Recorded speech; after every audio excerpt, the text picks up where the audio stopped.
I haven't seen these, so let's look at these today.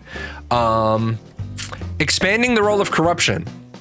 I know corruption left unchecked can spread in areas around nodes. However, is there any system in place that rewards a population for being corrupted?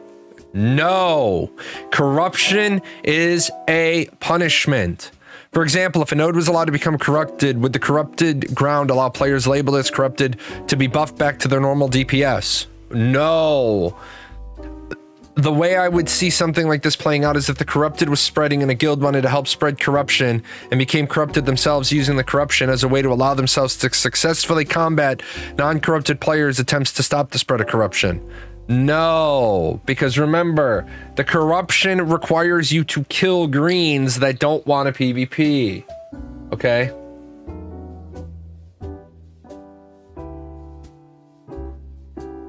So, this would turn some nodes into areas of extreme danger, with many corrupted enemies being present and a high chance of a gank or PvP scenario. Okay, so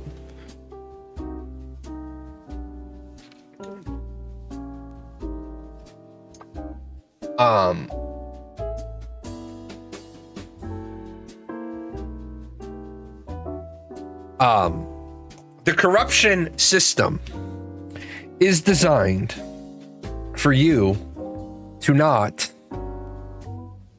have a gank box running around. When people make posts like this, what I want to tell them is, if you guys keep trying to make corruption hip, fun, or content, they're going to look at you and they're going to be like, you people make me want to murder people. And they're turning around. Yeah, Feral Loki says people need to stop talking about the corruption system. It's fine the way it is because it's doing what it's meant to do. So for all the people that keep trying to make the corruption system mo fun, what I want them to do with the corruption system is the moment you're corrupted, you get dropped out of your party. The moment you're corrupted, you get dropped out of your party. You cannot be healed by other player characters. You can't even be healed by other player characters who are corrupted. I think every corrupted person should be an island unto themselves. That's how far I think the corruption system should go. You got corrupted, dropped out of the party, can't receive heals. Why can't I receive heals from a purple? Because a purple is a lawful combatant and a red is a murderer. You know, people think it's supposed to be a fun feature, it's supposed to be a punishment. Exactly. That's exactly it. People are probably doing it because they're like evil alignment and they want to make corruption a pseudo version of that. Except that's not an evil alignment, okay? Because here, let me grab, I'm gonna use not D&D because I think D&D doesn't have as good. Yeah, I'll just do it this way. Oh no, I can do it a different way. Give me one second. Bless Unleashed did that when you were flagged as a player killer. Yeah, and that's how it should be. Let me see if I can grab this real quick. This is, I don't have this version of the book memorized. I have the original version of the book memorized.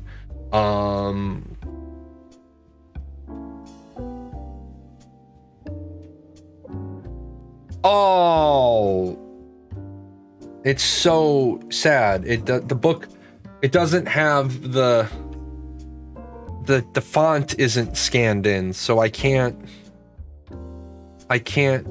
search in this PDF.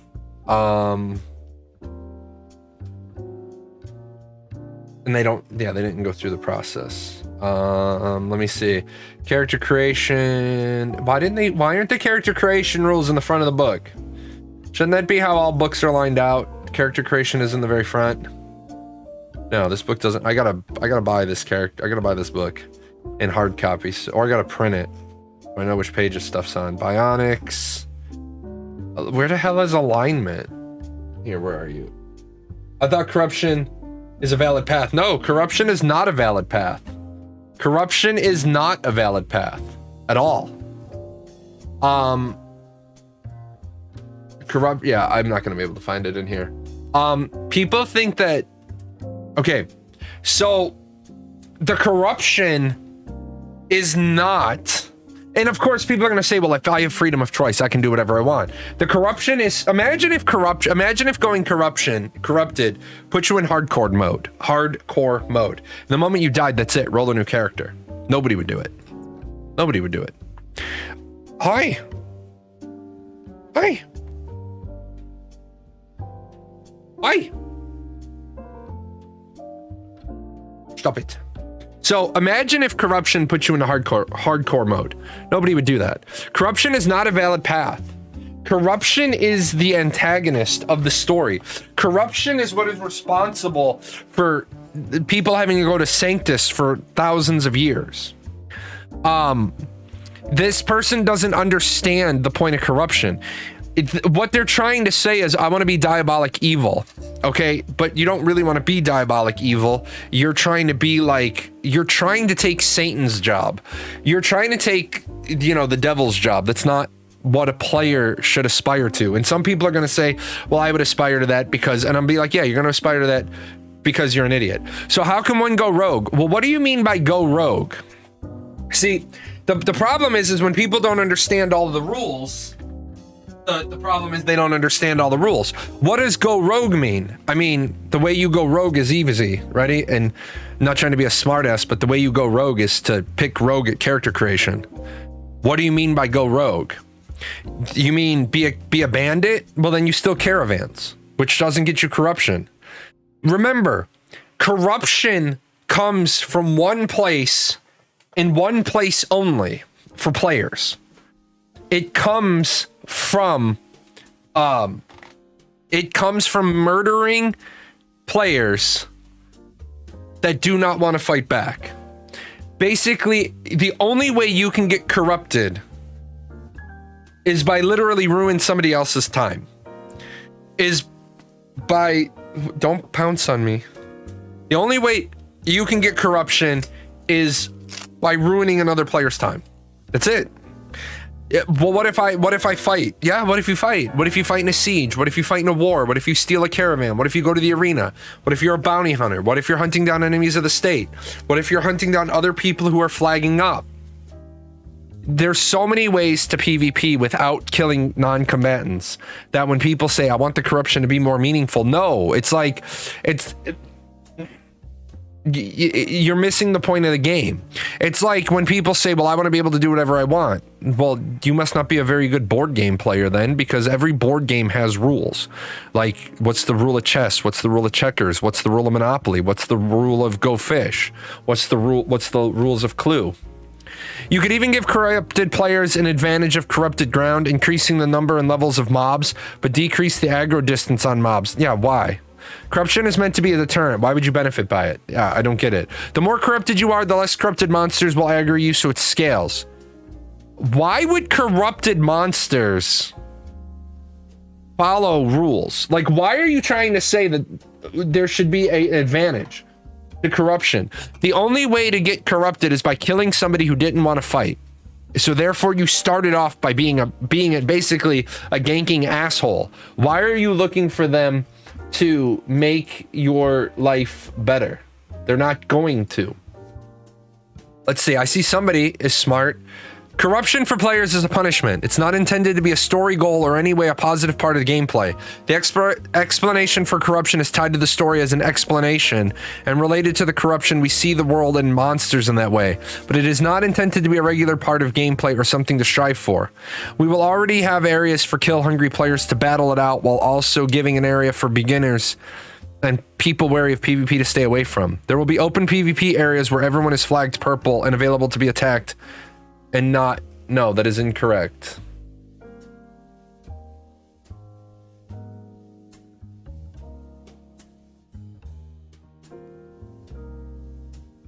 That is not correct.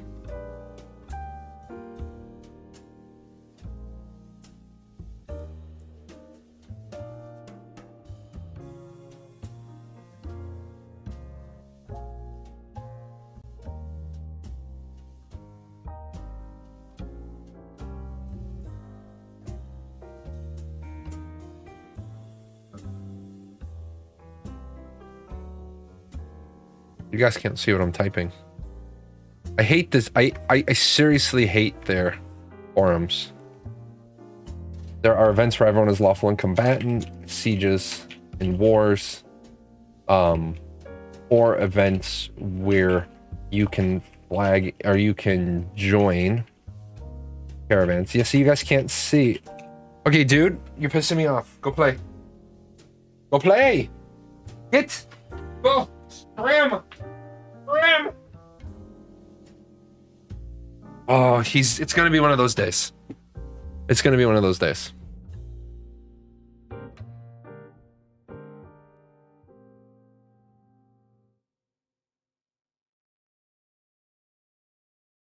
Oh, I know what his problem is.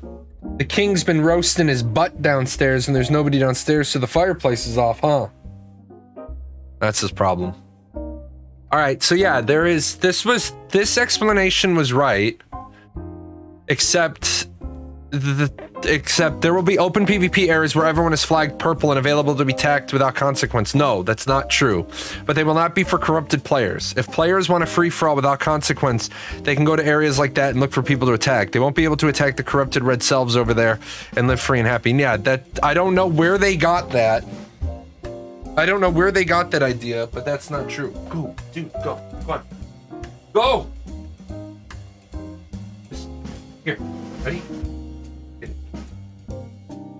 Hope you're good. Yeah, I'm good, man. I just got done. I got done testing a little bit of Fractured. Came back. Would I be correct in saying corruption in an ideal world?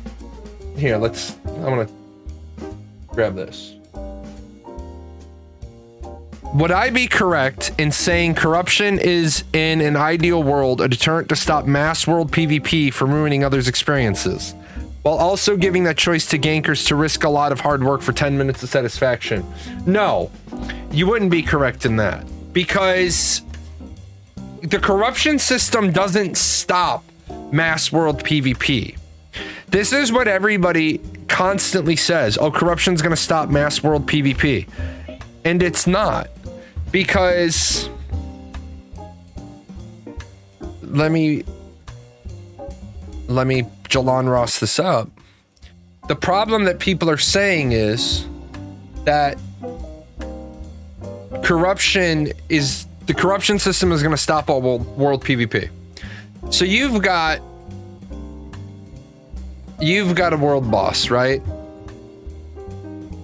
So you've got this world boss, and over here, the blue team is already on the world boss, right? The blue team has already got the tag, and they've already got the blue. No, it's not even going to be a deterrent. It's not going to be a deterrent to stop mass world PvP. It's a deterrent to stop ganking. But so when you've got this world boss, right?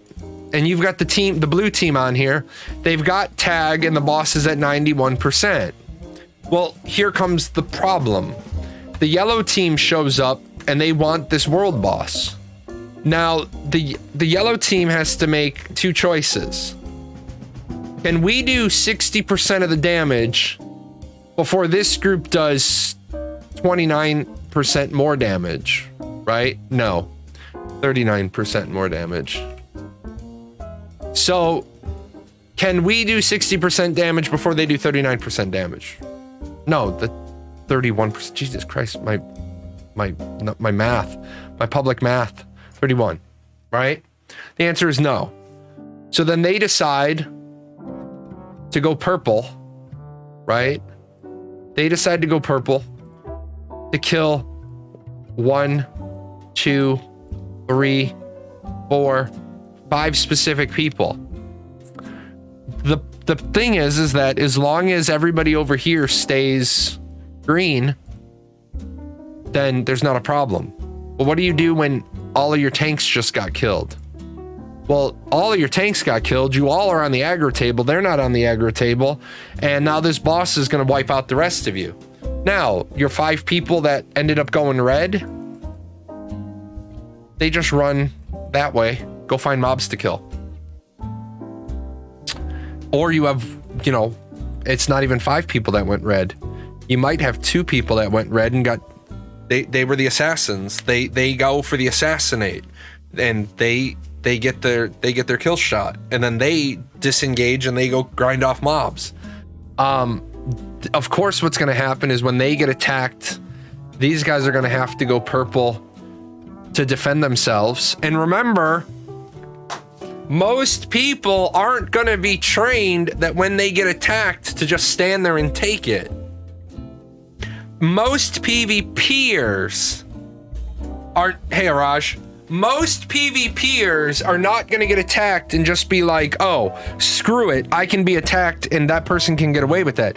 PvPers are going to say, oh, hell yeah, be like, I got some PvP happening now. So PvP groups aren't going to care about the corruption. They're going to be like, oh, that group flagged up, let's do it. Now, if the boss, so you can sabotage workout getting corruption. So can you just sabotage without getting corruption? No. What are you talking about? The example I just gave, people got corruption. The old school one.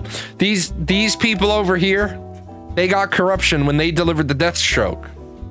So they're corrupted. They're out. If they decide to stay on this world boss as corrupted, if anybody else rolls in as greens, if any more greens roll in, those greens can just come in and kill those two reds. Those reds also cannot be healed by anybody that's a green. In order to heal a corrupted, you have to flag for PvP. Because they're in a different combat state than you. You're a green, you can't heal a purple. You're a green, you can't heal a red. Therein lies, that's that next level piece that people don't understand. If you are not in the same flagging state as your target, as a healer, the heal just does not activate.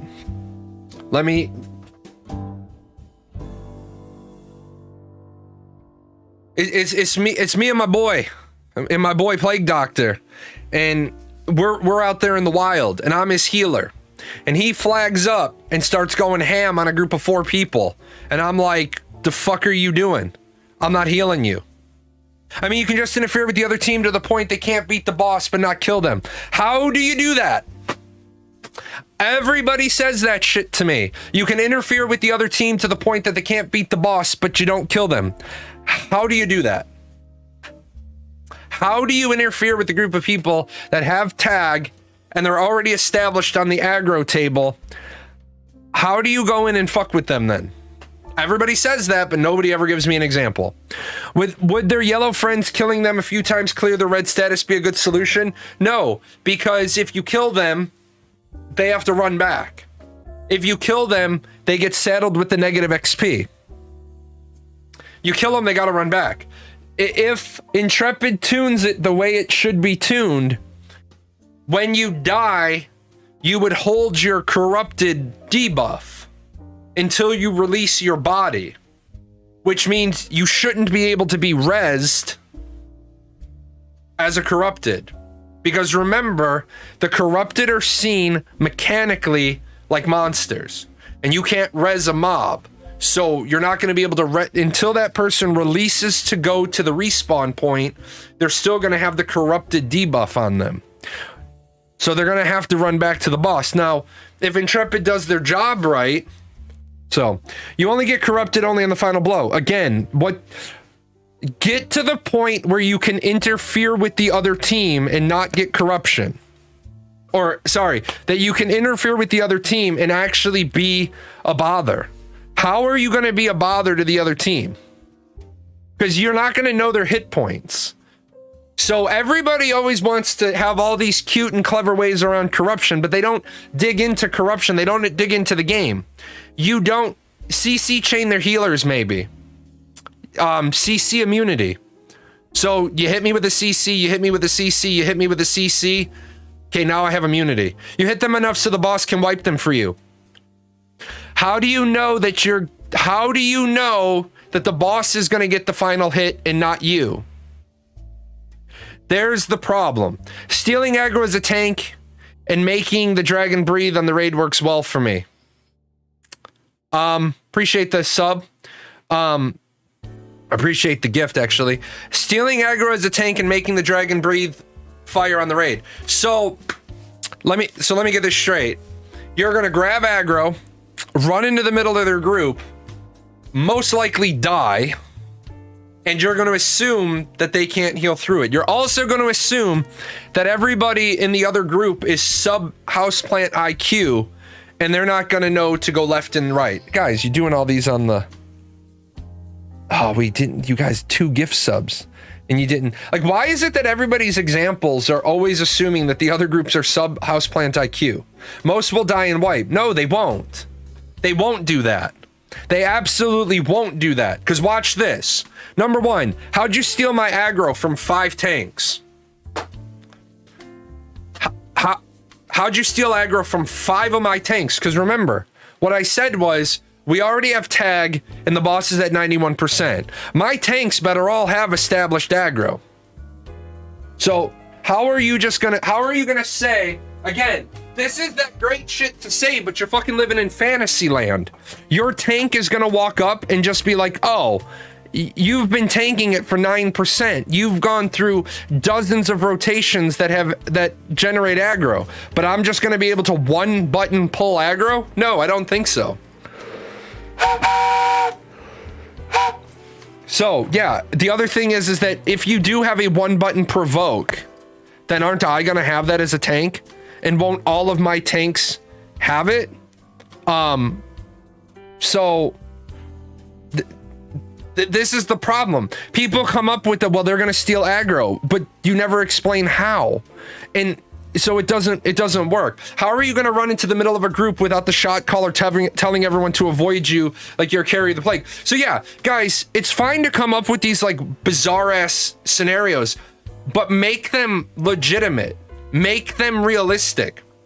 If you can walk up to a world boss that's already been tanked for 9% and steal aggro from a tank, and the 5 tanks in the raid don't do anything about it, and that raid is so sub houseplant IQ that they don't scatter and go left and right, because moving the boss is usually an intricate process. So hold on a second. Because moving the boss is an intricate process, you're going to steal aggro as the tank and make the dragon breathe on the raid? So you've just defeated your own argument. Moving the boss is an intricate process. Move Anthelon in Arcage. Move AV in Final Fantasy XI. It's not about moving the boss, it's also about moving the raid. Yeah, exactly. If it's... I was replying to Fate. No, the point is, okay, here, let's clean this up for you, right? So, side shot of the boss, and he's got a big eye, and he's looking at this tank, right? He's looking at this tank.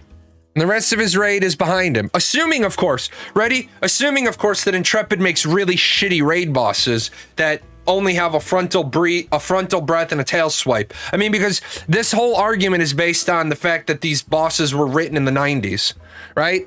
So this boss is staring at this tank, and this tank runs in, grabs aggro, and runs into this group.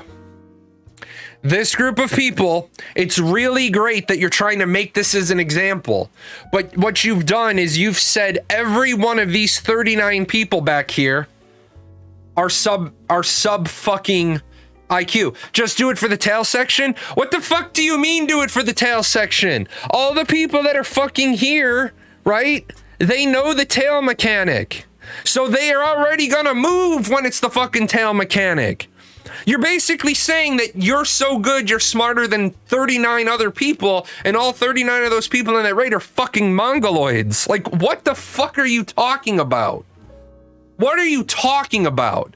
Please tell me that you're trolling right now and you're not trying to be fucking serious. That one person is gonna run in, get aggro, run into a raid, and that raid doesn't know to go left and right. So number one, your tank can run in and pull aggro off of not just one tank, but 2 tanks, 3 tanks, 4 tanks, 5 tanks. Because there's gonna be 5 tanks in a 40-man raid. Why is there gonna be 5 tanks in a 40-man raid? We've gone over that a bunch of times.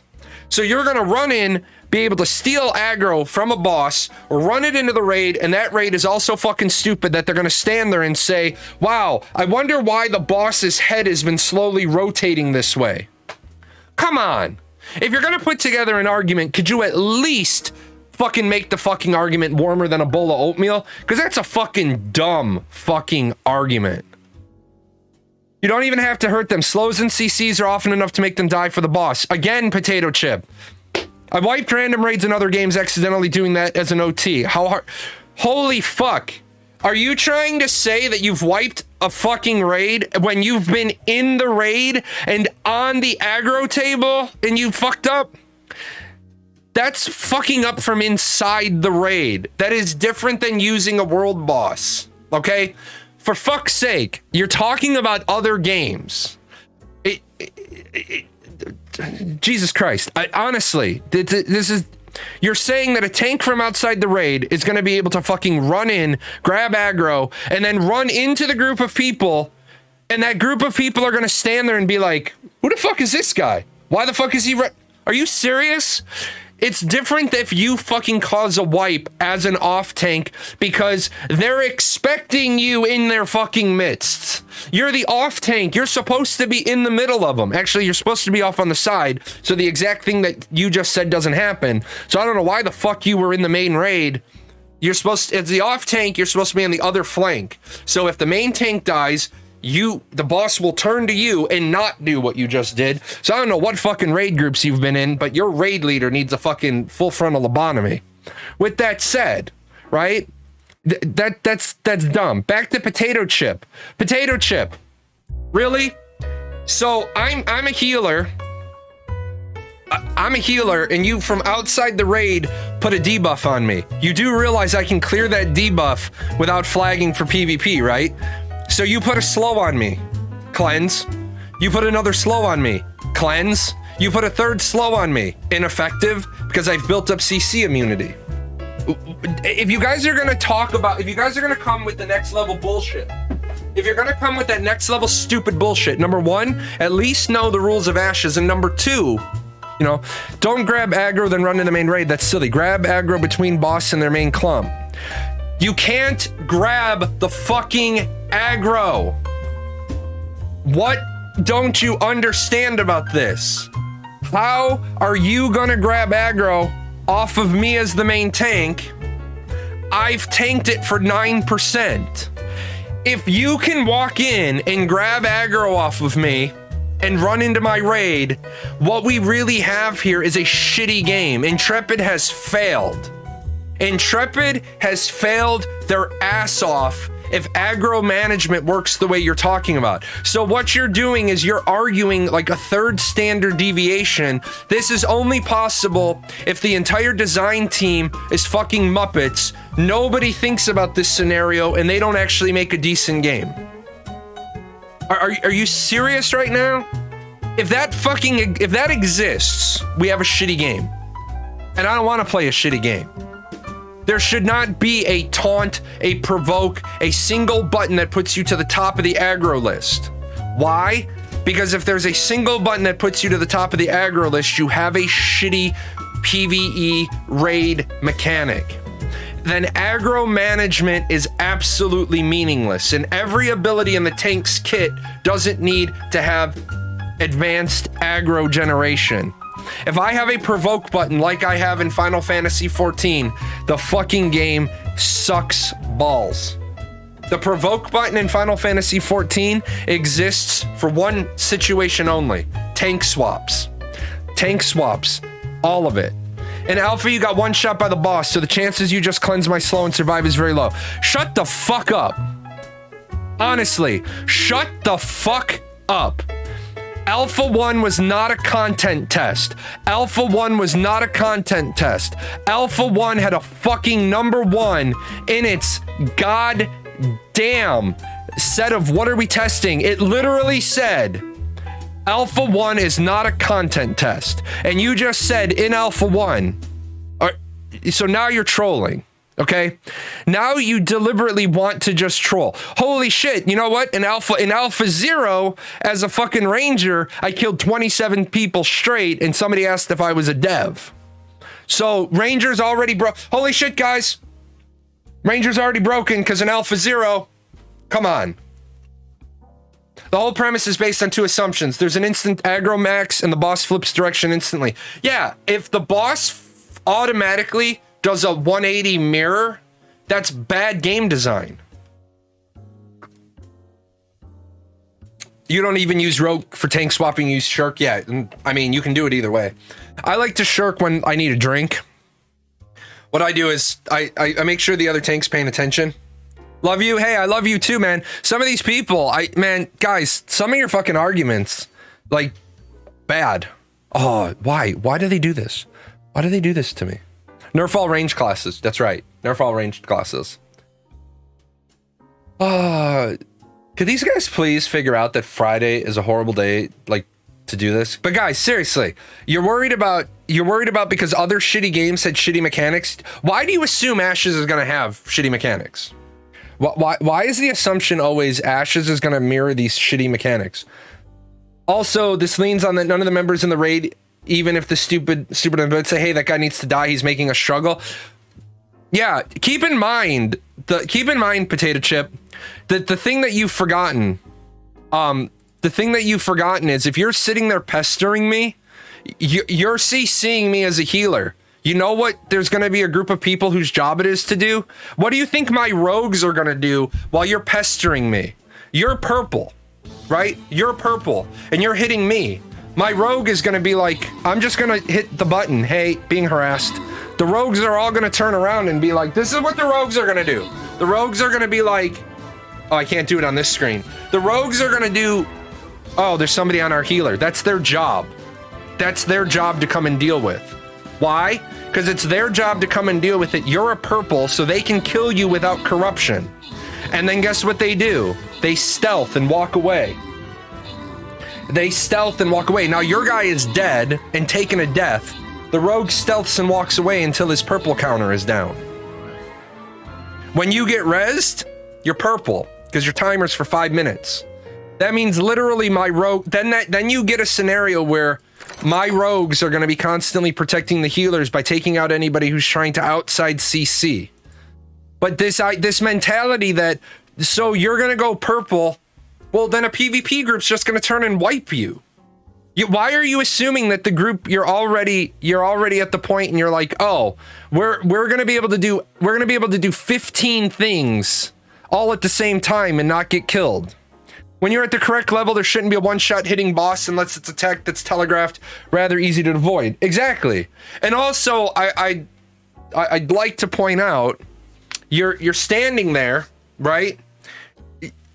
You got people that are in the middle of the other raid CCing the healers. Who's healing you? So these magical people that are able to stand in the middle of my raid and CC me, first of all,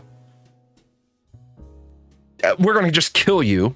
Second of all, who's healing you? So you have a healer standing in there to heal you because you're able to simultaneously single target out the healers, avoiding spell collision.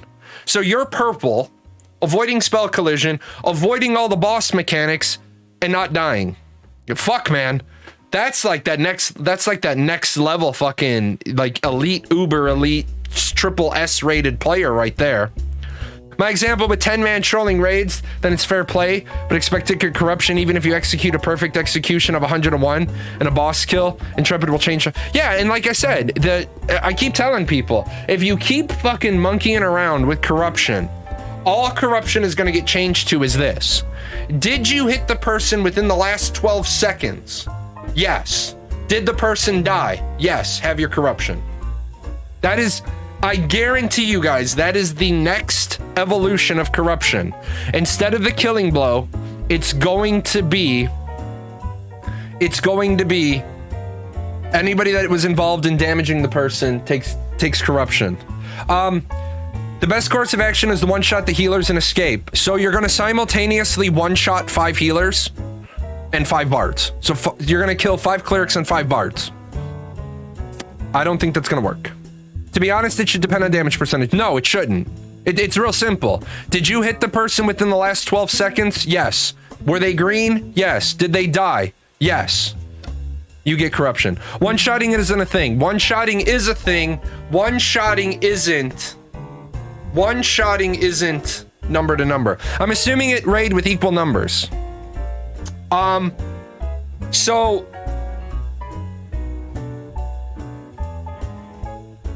now we're on a world boss. Hold on, so I get this straight. We're on a world boss, and you're gonna stack your entire raid on top of my raid, and somehow simultaneously single out 5 clerics and 5 bards. Good luck with that, because I'm gonna tell you exactly how that's gonna happen. I'm gonna tell you how that's gonna happen. The first couple of your people are gonna purple up, and then everybody else is gonna turn and kill those people because they're purple. And then that's going to work great because there's player collision. How are you going to walk in to get to the healers? Also, why is it that everybody assumes that the target group is a bunch of fucking Oompa Loompas from the chocolate factory? Hey guys, let's just ignore those 40 people forming up over there. Let's just ignore that raid that magically appeared. No, let's not rotate to a defensive formation. Raid 2, roll in here, we got PvP. Why is it everybody always makes the scenarios where you're doing the musketeer thing. You're doing the 3 musketeer things where the captain is talking to the cardinal, and he says, the thing about an imaginary opponent is they're always highly skilled but easily defeatable. Why is it everybody does that? The other group is stupid, so we're gonna win. What? Are we still talking about corruption? Yeah, we're talking about people who think that they're over 9,000 IQ, and that the other, like, you cannot write a scenario where you're over 9,000 IQ and the other group has an IQ of 3. Honestly, some of you people, I don't know why you do that. Yeah, fuck it. Let's just ignore that group of people forming up. Let's just stay in PvE mode. What the fuck do you think's gonna happen? Party 5, rotate to the right. Get ready. Party 4 and Party 5, rotate right. Everybody else rotate left. 4 and 5, watch for people coming in to CC the healers. Hey, bring in raid 2 and I'd like to know from raid 2, how did a group of 40 people get on top of us with no scouts calling it in? We'll talk about that in post. Yeah, raid 2, get in here, get ready to clean this up. As soon as they go purple, you initiate. 4 and 5, put up bulwarks. 4 and 5, get ready to absorb AoE heals. All healers except healer 1, prepare to go into your AoE rotation. What, is the other group just gonna stand there? Like, why do people make that their scenario? The other group is dumb. You think of a scenario where you might bypass corruption, so as Intrepid. Even if you find a scenario where you bypass Intrepid could just patch corruption. Yeah, and that's what I tell people. There is not one person in 5 years that has given me a scenario where the corruption system doesn't do its job. There's only one scenario where corruption is unfair, and Steven's aware of it, and we're going to test it in Alpha 2. But in 5 years, everybody has said, so by your scenario, no matter, it's going to be smooth sailing no matter what happens. No, that's not what I said. That's not what I said at all. I never said that. You're just angry because your scenario was bullshit, and I told you to shut the fuck up. Okay? My scenario is that it's going to turn into an absolute shit show of PvP. That group of 40 has arrived, and the world boss is already at 91%. They know it's impossible for them to burn 60% before the group with tag has 31%. So they're going to flag up. Now, if the first group doesn't flag up and defend themselves, Group 2 is going to wipe them, boss is going to be reset, but Group 2 is going to be filled with 40 of their people having corruption, or less than 40 of their people having corruption, are going to have... There's going to be a mixed bag of corruption there. So then what happens is when Group 1 comes back, because what's Group 1 going to do? Be like, oh, we got wiped, fuck it? No. They're going to respawn, they're going to come back knowing a portion of your group is corrupted. They're going to wipe your corrupted for no penalty. And then What happens is, if your people with corruption can't be rezzed, they have to run back. Now what? Remember, your flag is 5 minutes. Your PvP flag is 5 minutes. Can you explain by one shot it's possible? Yeah, Araj, one shot not being possible is on the concept of one player versus one player, or 1 or 2 players on one player, but 8 people on one player. They're not going to one-shot them, but they are going to 100 to 0 them in less than 30 seconds. Remember, the TTK being 30 seconds to a minute, is designed to be 30 seconds to a minute based on one person who is geared fighting another person who is equally geared. If I roll, like, I'm gonna be able to pretty much one-shot a level 5. I'm a level 50, that's a level 5. His dumbass flags for combat, I'm gonna be like, you're dead. Not gonna be able to do that to a level 50 who's my skill level.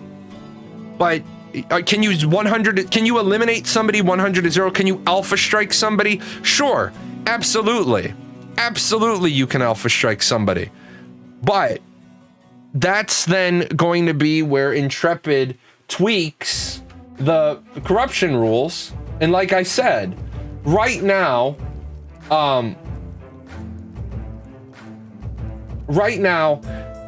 40 people attack me. Only the person who does my last hit point gets corruption. If that becomes a problem, then Intrepid will just change it to, did you hit the person within 10 seconds, 12 seconds, 15 seconds of their death? Yes, then you all get corruption. Remember, Intrepid doesn't care about making corruption fun. So here's your corruption. Here's your corruption. Have fun with that. So that's just gonna grow. You saw the baby today, congrats. Good stuff. Good stuff.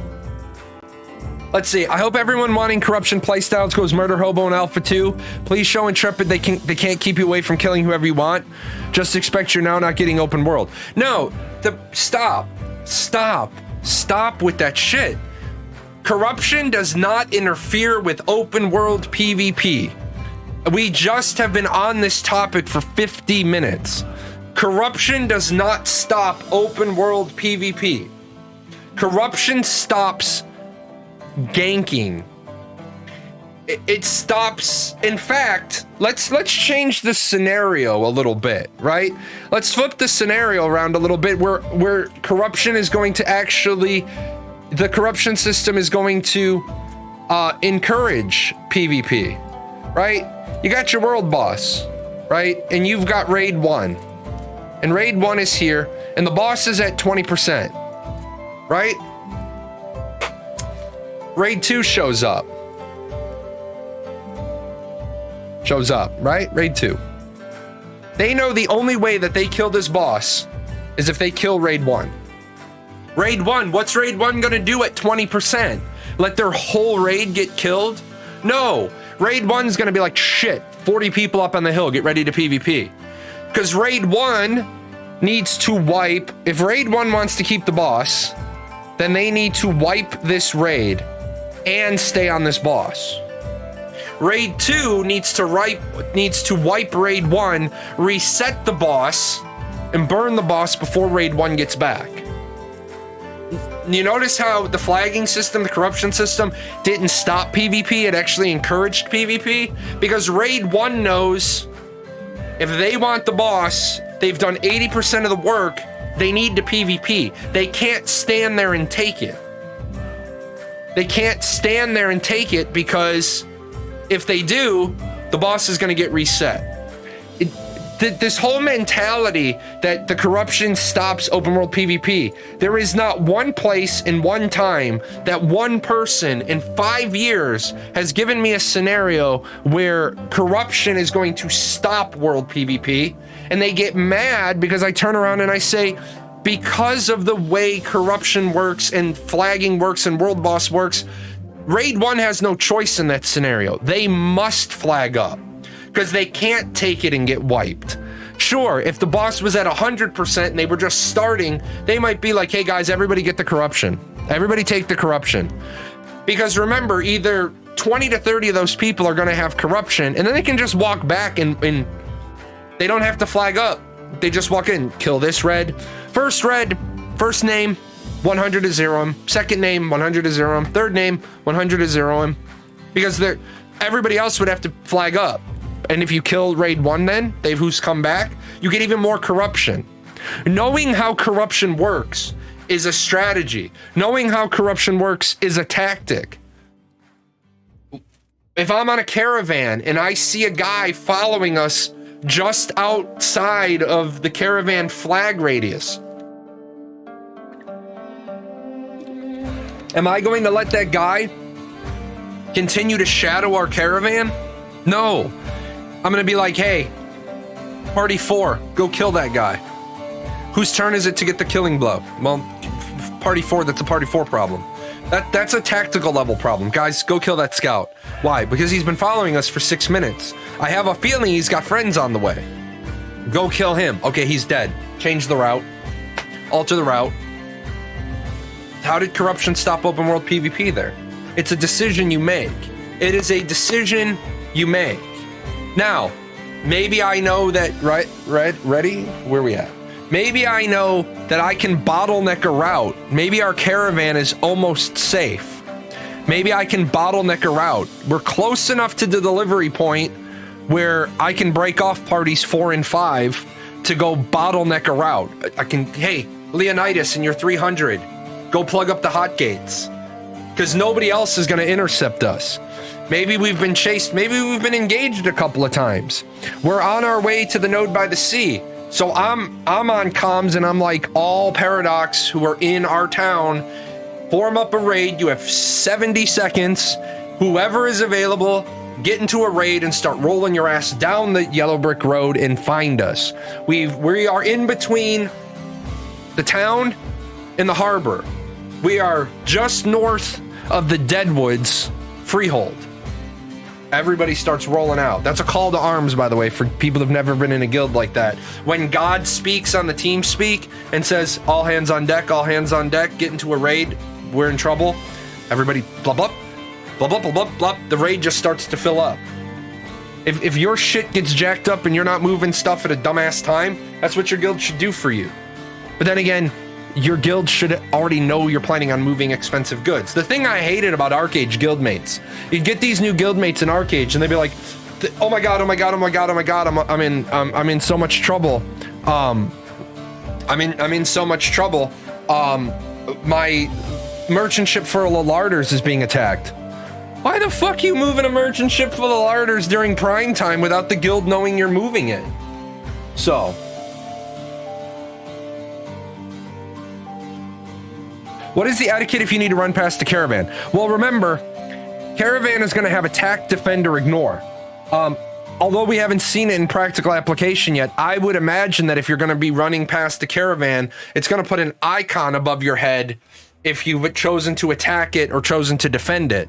The etiquette would be to just choose the ignore button and say in local, hey, running past you, I've already picked ignore. And then it should put a little icon above your head that person entered into the aggro radius of the caravan and you've chosen to ignore it.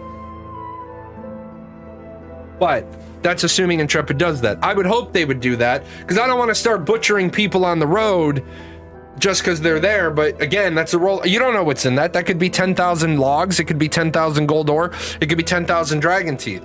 Earlier, while I was streaming Fractured, somebody asked me if you could put finished gear into a caravan. You could, but why would you? Why would you put good gear into a caravan? If you move it manually, even if you get killed, you don't lose any of the gear. If you put it on the caravan and the caravan gets destroyed, everything drops. Some of it gets destroyed and the rest of it drops. I wouldn't say that that's a very good, that is a very good plan. You know, I'm sure somebody out there somewhere is going to do that, but also, why would you be putting that much gear in one place at one time? Be right back.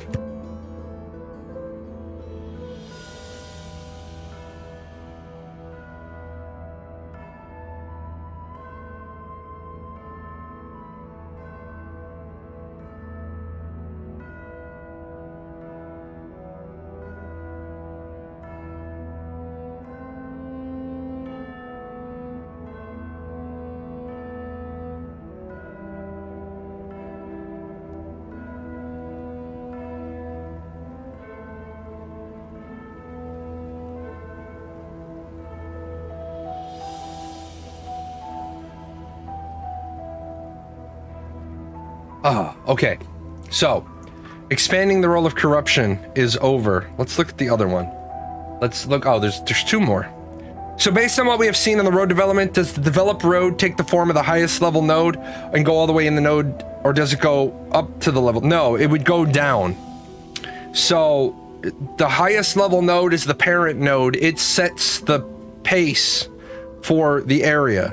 So it would expand from the highest level node out to the lowest level node. So for example, in this instance, if assuming it can go past 2 nodes all the way down the vassal chain, then the node by the sea is the parent because it's the highest level, and it can never be the other way. The parent node is always going to be the highest level. Now, a node can be both a parent and a child. Just so everybody knows, there is a vassal hierarchy. It's like being a parent doesn't exclude you from being a child, right? I'm a parent of all of my girls, but I'm a son to my father. Makes sense? And then I had grandparents and I have grandchildren, so he's got the whole kit and caboodle. So this node here by the sea is the highest level one. It throws out the road because and that makes sense, right? Because the way you build roads is the path to economic riches is paved. The path away from economic riches isn't. That's why you still have, like, in a lot of places you have like an expressway that leads into the city, and then you have like a 4-lane expressway into the city, and then when you get away from the city it drops down to 2-lane roads, and then it drops down to 1-lane side streets, and then eventually it drops down to like dirt roads or gravel roads where people don't want to be bothered and there's no real traffic out to that location. So yeah. Forums. Personal bounty system separate from regular corruption bounties. So what I can tell with the info we have so far is that you can set bounties, or they are auto-created for people who are red, highly corrupted, and when they die, they can drop items, even personally worn gear. Not sure how this works yet, or even if the info is completely known. I was wondering what people thought about adding an additional system where anyone could offer gold items to target a specific person in the world. So say player A kills player B for whatever reason, but player B doesn't have a high enough corruption to start the bounty system. Player A could link personal bounty on global chat to kill player B. Player C happens to run into player B that day, kills him and collects his head or ear. Player mounts his head on the wall. I always kind of liked Diablo 2's ear system, but it never went anywhere. Maybe no system is needed, but players just drop their head on PvP death almost like a trophy. Just so you are clear, even 1 death is enough to give you corruption. So, not a bad idea. Not a bad idea, right? But here's the problem with it. This sounds really, really good in practice, and a game has already done this and shown us all the problems with it. And there is no way to get around the problems in the system. So first and foremost, you cannot flag on your guild mates, your alliance mates, your party mates, or your raid mates, right? Now, in EVE Online, early EVE Online, I'm going back 14 years now. 14 years ago, in EVE Online, you basically could, if the person had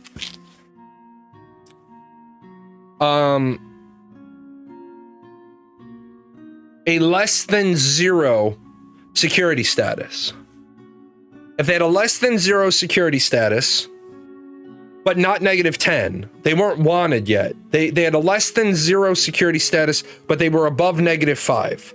So they were a bad boy, but they weren't already flagged as a global criminal. You could put a bounty on them. And what happened was, you would put a bounty on them, and then they would have a friend kill them, collect the bounty, give them enough to pay for the clone, and then they'd split the rest. Well, then EVE decided to make it so that it was based on a percentage of the ship that was destroyed. So if you put a 1 million bounty on me, but my ship was only 25,000, the most bounty that could be paid out was 25,000. There is no good way to deal with a player bounty system because it's going to get manipulated. It's going to get manipulated all the time. I wish there was a way to do a player bounty system, but there's not. There is just really no way to have a player bounty system that doesn't result in people just exploiting it, in tweaking it for their own advantages. And then again, what's like in EVE Online, the bounty system being tied to the value of the ship was good because it meant people would see that fat bounty on you and they'd blow you up and you're out the ship, because EVE has permanent ship destruction. It's not like I'm in my Vexor and you blow me up and then my hangar spawns another Vexor. No, I gotta buy one. So in a game with permanent loss, a bounty system works well. A bounty system like this just won't work in Ashes. And the only way it would work is if you made a different change to a different pillar. It would work if guild membership was universal for the account. That means in order for me to have a PKing alt to clear bounties, I have to have 2 accounts. Now, some people would then immediately say, well, you just can't have 2 accounts. Again, and how do you stop it? You got to remember you're playing a game. You're designing the rules of a game. So how do you make the rules of the game function? And the answer is, when it comes to things like a bounty system, you simply can't. You simply cannot make that work. Now, the Diablo 2 ear system, I mean, yeah, it was a novel concept, but it didn't go anywhere. I think you're going to have like a bounty system, a quasi bounty system already with the bounty hunter system. You're also going to have a quasi bounty system with the, come on brain, work. The enemy of the estate system, I think, is going to result in a little bounty hunting, because I declare Steven an enemy of the state for my node, and then anybody who ever sees him in the node is going to call out his location. I think that's going to be fun. I think that's going to be entertaining. I think that will give some people some lollies, some lols, some lulls. But I don't think it's going to work out the way this person wants it with a player-driven bounty. Let's look at this one. A consumable item for fast transportation. One of the hardest things in order to do a dungeon run is the travel time for all members to go to the dungeon. What if there was a summoning stone that you could buy and then link yourself and give to another player? No. No. The stones can be crafted by players with a certain profession and have limits. For example, max 1 to 3 per inventory. Can only be used inside the same node. Player needs to go through the nodes. Stones cannot be used. No, this is horrible. Currently, there are no plans on adding. I'm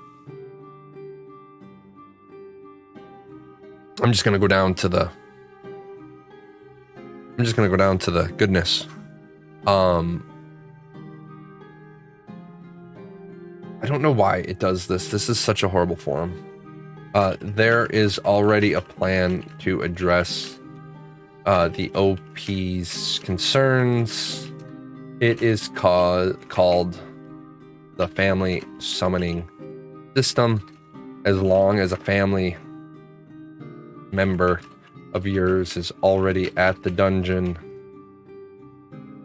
they can summon you to it. Boom, done. Did my good deed for the day. So I want to talk about this though. The consumable item for fast transportation is a horrible idea, and here's why. Because then you're getting yanked around the world. At the same time, remember, it's a game. It's a game. It's a game. And because it's a game, like, I'll give you an example. When I was active duty military, there was no way I was going to be able to play Ashes of Creation. There was absolutely no way I was going to be able to play Ashes because I would get home from the job and then go to PT, come home. Well, I'd get off work, I'd go to the gym, I'd do PT, I'd shower, I'd come home, see my kids, eat dinner with my family, and then by the time it was time to sit down, I might have 2 hours to play. I'm not going to spend 90 minutes running to a dungeon in the hopes that I can clear that dungeon in 30 minutes with my static. So Intrepid added in the family summoning system. The family summoning system is going to accomplish what it needs to accomplish. And what it needs to accomplish is it needs to make it so that people remember this is a game. And so there are going to be people who need summons. But since you can't have any gatherables, any processed goods, any animal drops in your bag, you can't be flagged for PvP or a war status. And it's going to be on a long cooldown. I think that works. I don't think we need to have people getting teleported all around the world all the time, because then that just leads to zerging. So.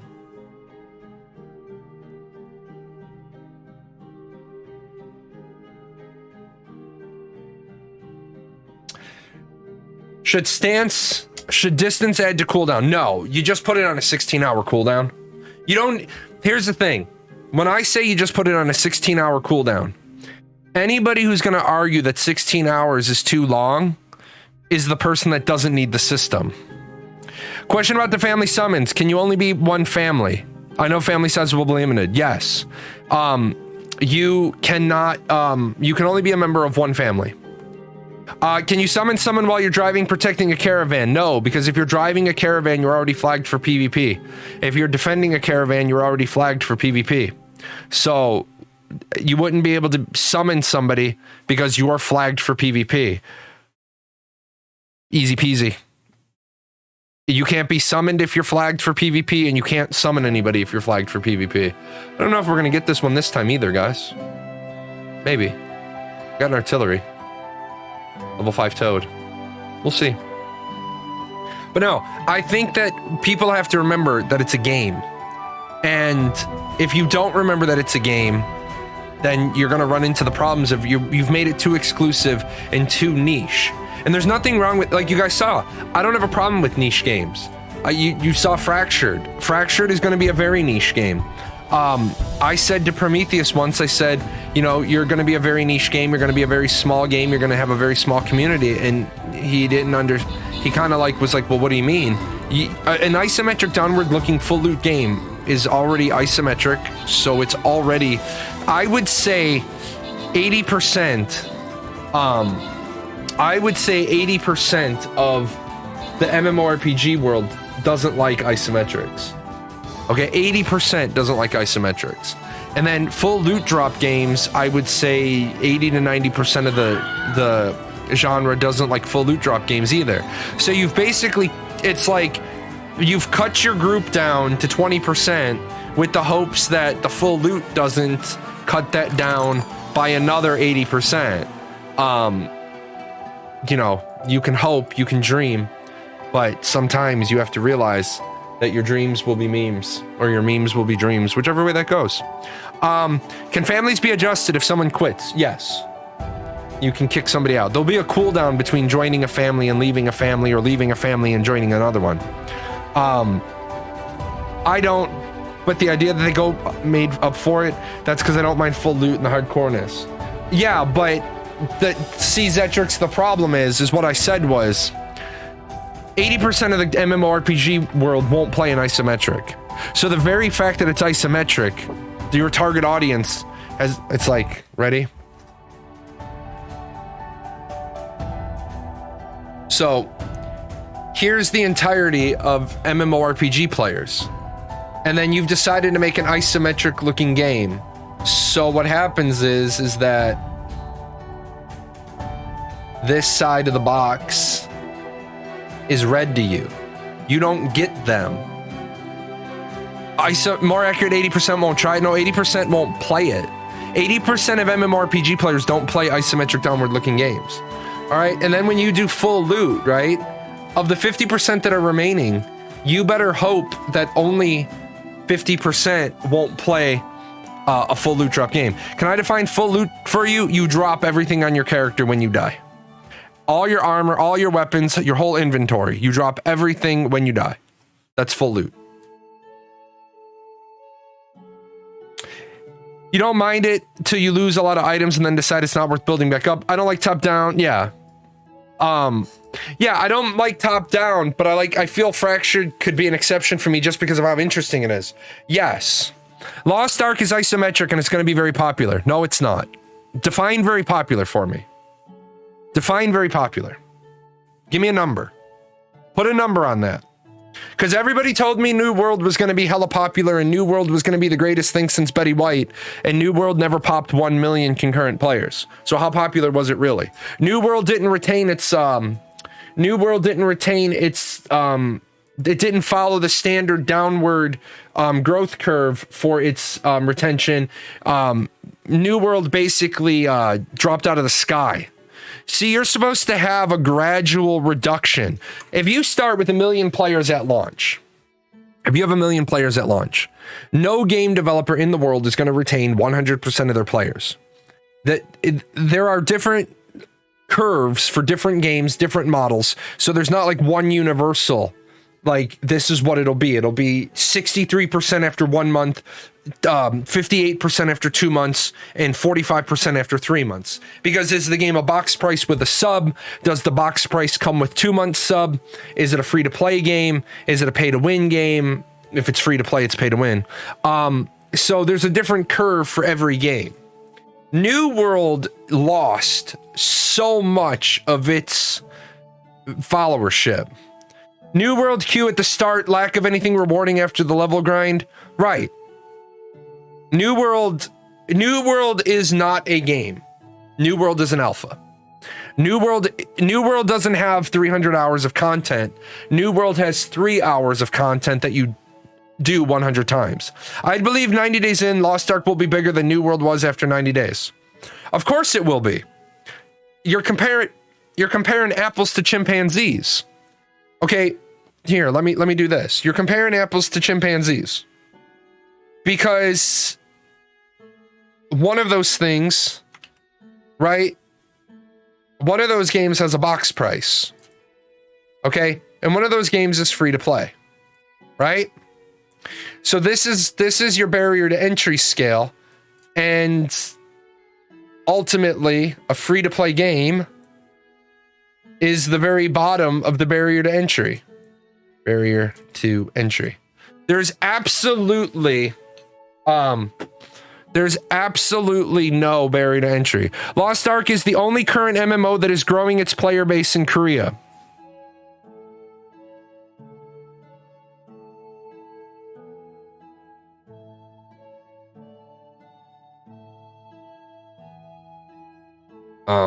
No.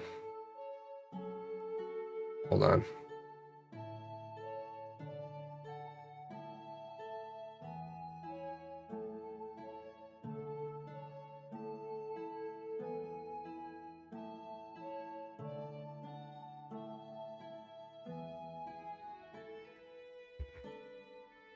So technically your statement of Lost Ark is the only MMORPG that's growing its player base is actually false. Just so you're aware, your statement, you always got to be careful with these sensationalist statements. Lost Ark is the only MMORPG in Korea that's increasing its player base. Well, since Lost Ark is at number 2 and it didn't go up since January 26th, and Lineage 2 went from position 22 to position 20 since January 26th, technically, no. Technically, Lineage 2 is the only MMORPG that's growing its player base. I'm looking at the rest.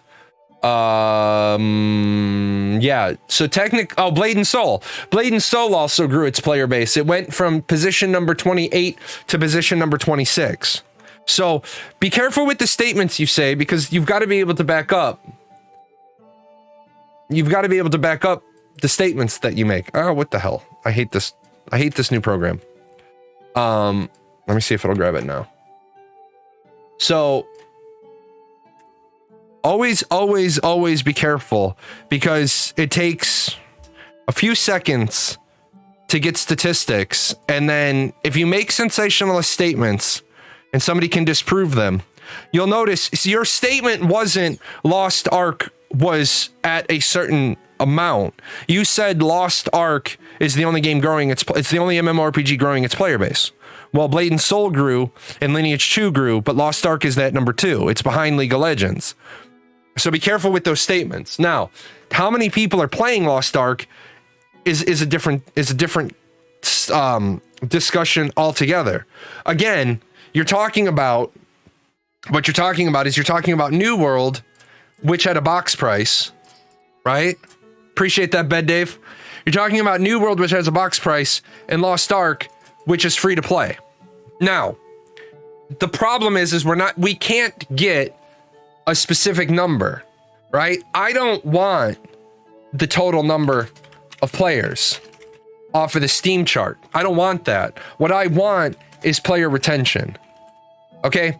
Because if I'm going to compare Lost Ark to New World, I need a statistic that the Steam chart can't give me. And how many players are you retaining? For example, one person plays Lost Ark for 1 day in March. Then for March has them as a player. It doesn't matter if they play for 1 hour, 1 day, 1 week. They get a hash mark for their total player count. It's a free-to-play game. I want to see player retention on a free-to-play game. You're right. Lost Ark's numbers are going to look amazing. Lost Ark's numbers will look amazing for the first several months. But those numbers don't mean shit. Because those numbers aren't going to tell you how many players are they retaining. That's going to tell you how many players are trying. If the number isn't consistently going up month after month after month, going up and holding up, then the game's not doing well, because then you know they have a retention problem. New World, different type of game. New World, box price. You don't need to play a game to know it's bad. You do. So 932,000, 937,000. Hold on, let's go get the number. New World Steam charts. No, not New World. New World Steam charts. So we look at this 913,000. So I was off. So why does it do this?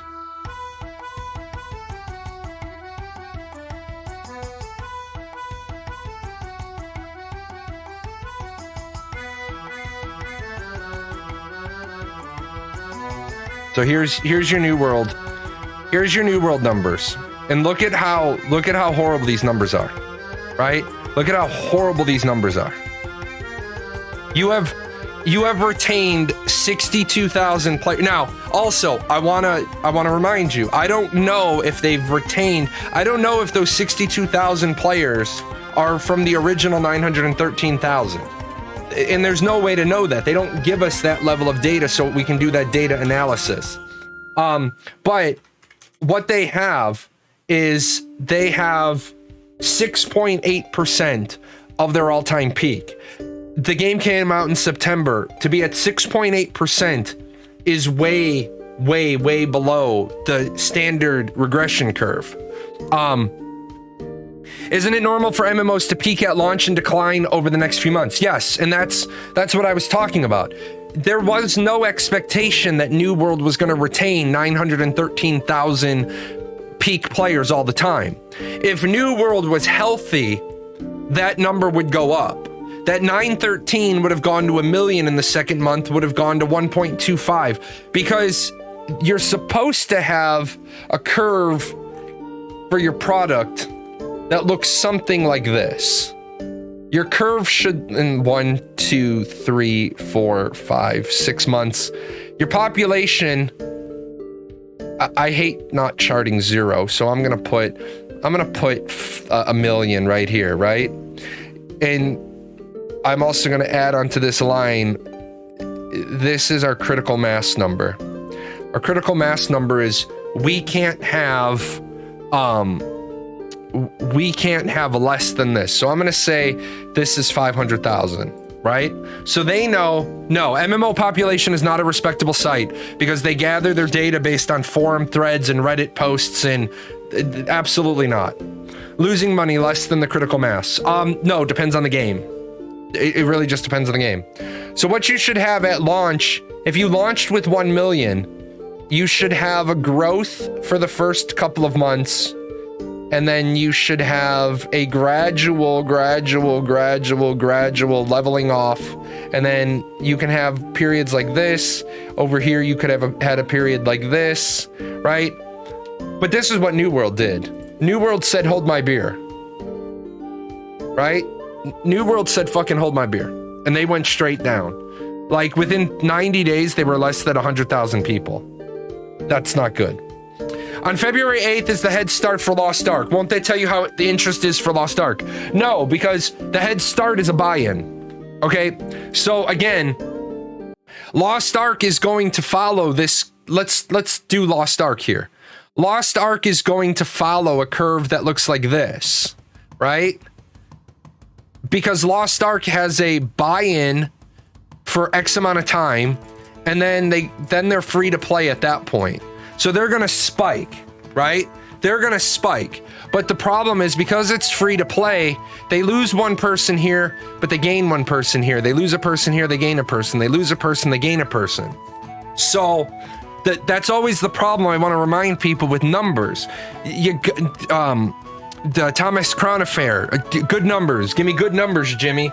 The problem is a lot of people don't know how to interpret data, and then they look at data and they say, well, the data says, and I'm like, that's not what the data says. I'm listening to the data and I don't know what that data says. I don't know what this data says. I don't know if their player retention is 6.8%. Their player retention could actually be any number less than 6.8%, and I'm sure it probably is, because I don't think all 62,539 of those players played on day one. I don't believe New World had a zero growth, let me back that up, a zero new player growth. Remember, you can have new player growth and still be losing population. You can have positive new player growth and still be losing population. We're getting new players, we're just not getting them at a rate that exceeds our hemorrhaging. And then you lose people at that point. What is my expectation for the AOC population at launch and going forward? How would I even be able to give you a remote? Oh, look at that. That's Timmy. Hi, Timmy. Welcome, Timmy. I can't even remotely tell you what the expectation for Ashes is, because I don't even know what Ashes is yet. I don't know what the product is yet. People are going to say, well, it's an MMORPG. I said, yeah, but there's less than 10% of the game is fleshed out and defined. What if Ashes goes full tab enhanced? What if Ashes figures out hybrid? That right there is going to change. That right there is absolutely going to change the numbers. New World has been put on sale.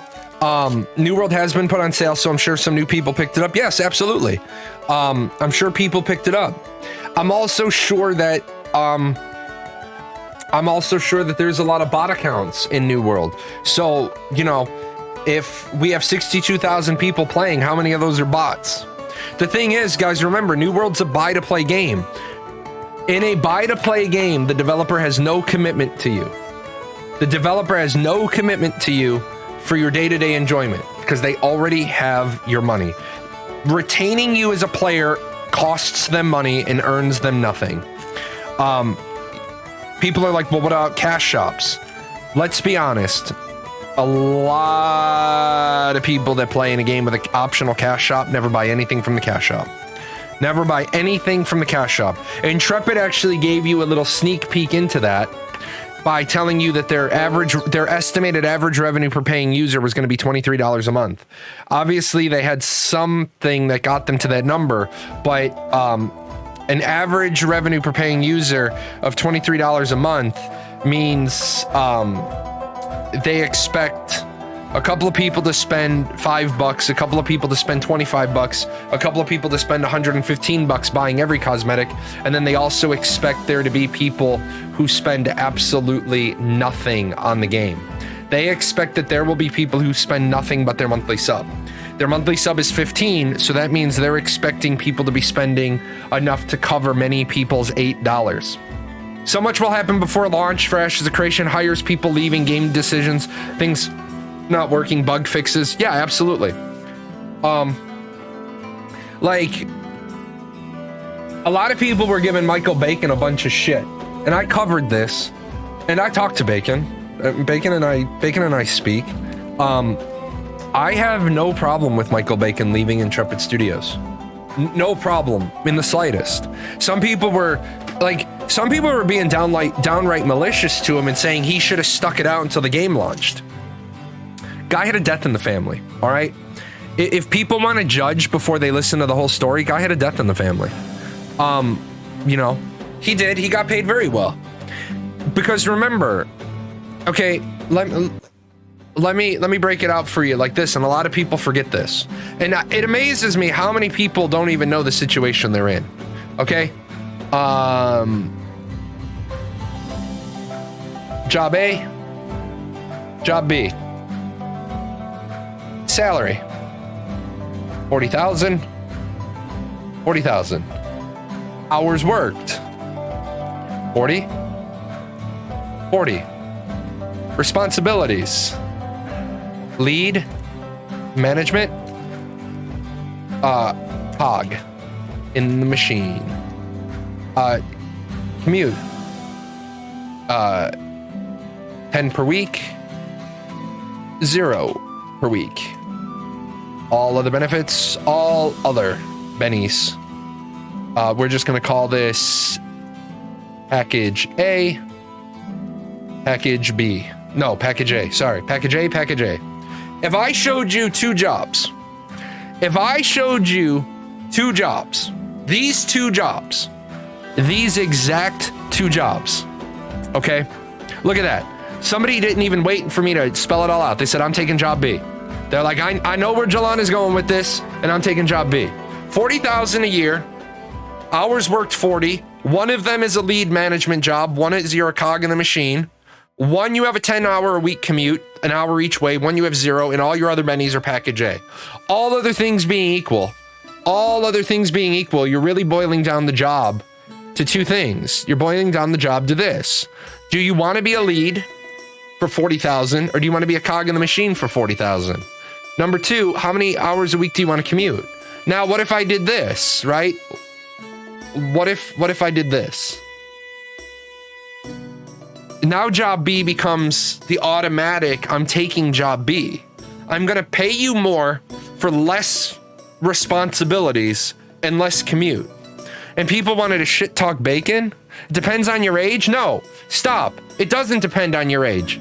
It doesn't fucking depend on your age. You're not gonna put any fucking thing into this equation that has anything to do about your age.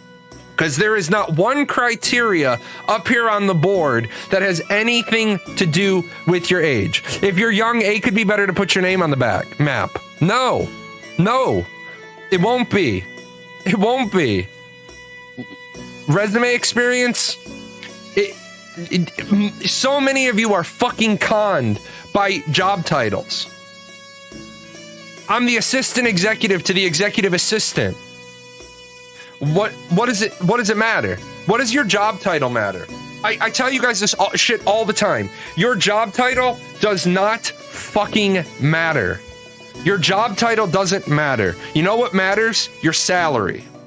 Your salary matters. Because when you go to the next job, I told you guys I had the same job for 3 years in a row. But in the military, they don't like officers to have the same job description 3 years in a row because it makes it look like you're stagnant. Even though the fact everybody knew exactly what I did and where I was posted and the job I did, because it's a 3-year controlled tour. There was the people who were in charge of my promotion packages knew exactly where I was because they put me there. I had a different job description all 3 years I was there. Job descriptions are bullshit. The only thing that matters to the new employer is what you're making, because they know your value is tied to the salary you accepted. Listen to that again. Your value is tied to the salary you accepted. When I am so tired of this generation and the generation behind mine and the generation behind them talking about how I should be paid more for the work I do. Great, put your 2 weeks fucking notice in, walk out the door, and go find a job that's gonna pay you what you work. I lived with my parents in Georgia and I worked an hour away. I went from living for free to paying for an apartment to eliminate the commute. I'm old, I'd take B if I was young. I'm old, I'd take B. If I was young, I'd take B. I hope you meant A, otherwise you would take B either way. Because B could turn back into lead position to be more money, assuming you want the lead. Do you think if you're making 40 grand a year, anybody gives a shit about anything other than the fact you're making 40 grand a year? Because what's it gonna take? Ready? Here, let me back this up.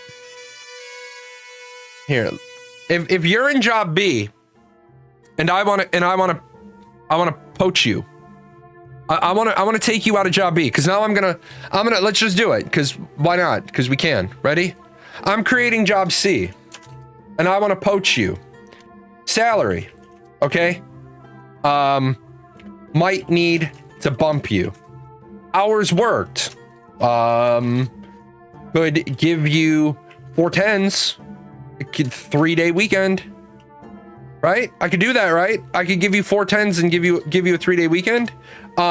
Responsibilities. Not really gonna, there's not much I can do here. Commute. Not really much I can do here if I'm trying to pull you from B. All other bennies, right? Maybe I bump this. This. And then we'll just do right here, ready? Profit sharing. If I want you enough and I want to pull you out of job B, what are a couple of the ways that I could pull you out of job B? Really, I either have to give you more salary, or I have to appeal to the only thing you have left in hours worked. I'm not going to give you less hours. I'm going to give you different hours, a 3-day weekend. Maybe I bump you up to profit sharing. Maybe I bump you up to profit sharing. How bad do I want you? You got to remember, people do what's best for them. I've seen people take pay cuts. In order to not commute. Like, Wolfus is moving because she hates her commute. Wolfus hates her commute. I have never, whenever I've been assigned to a military installation, I have never been further than 20 minutes away from the installation. I hate commuting. I hate driving. I also, because I knew after I got my commission, when I was enlisted, I lived on base. Fuck that. Once I got my commission, I knew that my job was 24/7, 365. I'm a leadership position. There were many times, many times in my life, my phone would ring at 3:30 in the morning and be like, Lieutenant Jahlon, yep, you need to come in. Why? You need to come in. Shit, that's the phone call I never want. Get my ass up, get dressed, drive into the base. 3:30 in the morning, I have to deal with something as a signatory, as the duty officer, and I'm the duty officer. So I sign it. I'm home by 4:15. I'm back in bed. I sleep until 6:30. That particular day, I go into work. I work my full shift. I come home.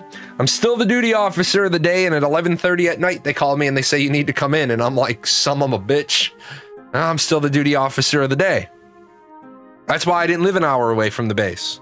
My wife at one point wanted to live an hour away from the base because she really liked the house we found. And then she said, nah, she was still active duty at the time. So she realized it affected her too. She's like, nah.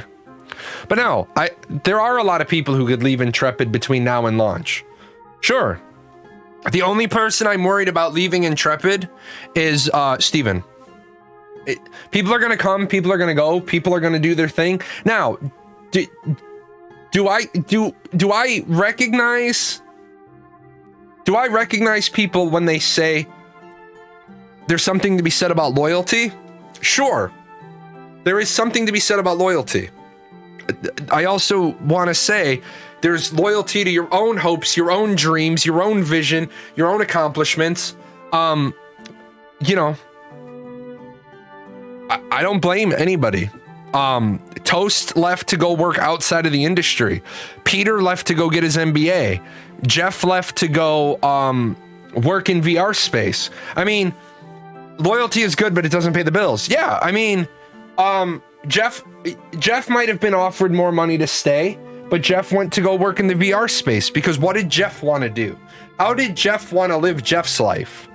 Jeff wanted to go work in the VR space. Maybe that job was maybe it had nothing to do with the money. Maybe it didn't have anything to do with the money. Maybe it had nothing to do with the hours worked, the responsibility, the commute, the benefits. Maybe Jeff realized this is a once in a lifetime opportunity. If I don't take this opportunity may not. I'm almost sure he gave them a notice. He did give them a notice. Who? Nobody left Intrepid without giving them a notice. What? I don't even know why that comes up. But there are jobs that will not come around again. Like, for example, I told my wife I was up for a position in Perth, Australia. There's an Air Force installation in Perth, Australia, and there's a 1 deep billet, and that billet leads you to other opportunities. And I told my wife, I was like, I put in for that billet, and she's like, but I don't want to go to Australia. I said, that's fine, you don't have to. Except those people that Steven had to kick out on their asses. Yeah, I mean, Steven had to fire some people, and I'm gonna tell you this. I don't trust a startup company that doesn't fire people. I don't trust a startup that doesn't fire people, because there are people who lie off their ass to get positions. I hate, with a burning passion, the idea of fake it till you make it. But I hate that because I hate when people are sitting there on the other side of the table from me, and they're just bullshitting me. I hate those people. Like, I tell you guys the story of a piece of software's only been out for 7 years. The human relations department puts on the application or the job requirements, you need to have 10 years of experience to it. Everybody that walked in and said I have 10 years of experience with that program should have automatically been thrown in the shred pile. As soon as somebody walked in and said, hey, I just want to let you know I put 7 years of experience with that piece of software because that piece of software has only been out for 7 years. And they're like, no, there's other applicants who've said they've got 10 years experience. And the person was like, well, then I don't want to work here. I don't want to work for fucking morons. I don't want to work for people who put down, you need to have 10 years of experience with this piece of software. You don't even know the software. So why is this even a job? Why is this even a job requirement? I used to ask a question, and I still do. I do very little hiring at any of the businesses I own, or I'm a partner at, or I'm an investor in. I don't get involved in the day-to-day management. I will if there's a problem. I mean, that's some of the times I'll be like, guys, I can't stream today. I got to drive a couple of hours to a place we own and deal with whatever the problem is. I very rarely have had to fire a manager. But when I do interviews, I ask one question. My very first question. Are you here to make friends or make money? That's my question. Are you here to make friends or make money? There's only one right answer. And a lot of people don't like it when they find out what the answer is. You want me to get paid less to do less? I can think about that. You want me to get paid more to do more? I can think about that. You want me to do more and get paid less? Not interested unless there's a serious advancement opportunity. Both? No. If you're here, are you here to make friends or make money? The answer is not both. Wow. We're gonna die to frogs, guys. Money. Yeah. You're here to make money. I've learned my lesson with making friends at work. Yeah. Here's the problem with making friends at work. Wow, we failed the second PvE. Where is everybody today? You're hired to do a job and earn. You might make friends on the way. No, I don't. I'm gonna tell you this. I don't want you to have friends at my. If I'm employing you, I don't want you to be friends with anybody there. I want you to be civil. I want you to be cordial. I want you to be professional. But do you know where friends tends to get fucked up? Friends start to cover for friends and shit starts to get fucked up. I don't want you to have friends at the place of employment. I want you to have responsible coworkers. But then again, I believe, yeah, they will be your friend until it's inconvenient. I believe in profit sharing. So everybody's aware. I believe in they start sleeping with each other. I believe in profit sharing. I believe, remember I told you guys, isn't it inevitable that you become friends? No. No. Not at all. Civil, cordial, professional. Period. Befriending coworkers leads to subjectivity and the loss of objective, pragmatic judgment. Yep. Dipping the old pen in the company ink. Yep. No, I mean, it's like, it works like this. I believe in profit sharing. I also told you guys, I believe in the cash method of accounting. I don't believe in spreading the red 7 years down the line. When I started the Paradox Gaming Network Incorporated, when I started this as a corporation, I said this will be financially viable before it starts absorbing everything else. When I first started this company in June of 2020, we had $0 to our name because we were a brand new C corporation. Of course you had $0 to your name. I wrote 3 checks to the company. I wrote a $500 check, $1,000 check, and a $1,000 check. I wrote it up as 3 different loan agreements so that the company could pay me back. The reason why it was $2,500 is because the company needed $2,500 in the bank account in order to open a corporate account. I also sent a bill to the company for, I think it was $680 some odd dollars, for the corporation formation fees. As the company made the $600, it cleared its bill, but it was still $2,500 in the red. Nothing got done with the company until it made $2,500 and paid me back. And then my personal stake in the company was gone. And like you guys, I told you guys today, I spent $300 and some odd dollars buying 10 jazz tracks. The company owns that. You guys don't profit share from that, but you residual share from that. As I make more music, there's more music available for you to listen to, enjoy, share with your friends, more music for content creators to be able to use. So that's how that pays off. I think profit sharing is good if the employees also get a share of the risk. I've worked at startups. You get a stock option in place of risk. No, a stock option isn't in place of risk. Because I agree with you. Profit sharing is good for employees of also sharing the risk. The thing is that to share the risk, you have to put money in. So, for example, if I said the sushi place, I was going to open a sushi restaurant. I said it's going to be $50,000. If I had come to the community and said, guys, I need $50,000 to open a sushi place, but I'm doing profit sharing for the investors, what that means is it's a minimum 10% buy-in. You write me a check for $5,000, right? You write me a check for $5,000. I take that, I open the sushi place. Well, when we start making money, I give you your $5,000 back. And then in our contract, it says, how much am I going to give you until you're satisfied, until your profit sharing is slaked? Well, if it's a full buy-in, then you forever are going to get a share of the, remember, profit. If the place only makes $2,500 profit in a month, you're getting $250 because you're 1/10 of the share, right? That's what people don't understand about profit sharing. It's got you share off the profits, not off of the income. If the place costs $40,000 a month to run, you don't take your cut and then the $40,000, you take yours at the end.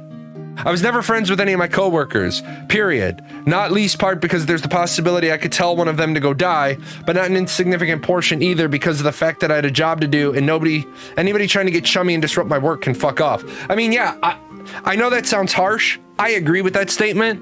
I am at the job for 2 reasons. I'm at the job to get paid. I am at the job to get paid, and I am I am in the job to get promoted. I am not there to be your friend. I would have tried to negotiate a 5% buy-in, no return on investment, and a 0.5% profit in perpetuity. Yeah, but I mean,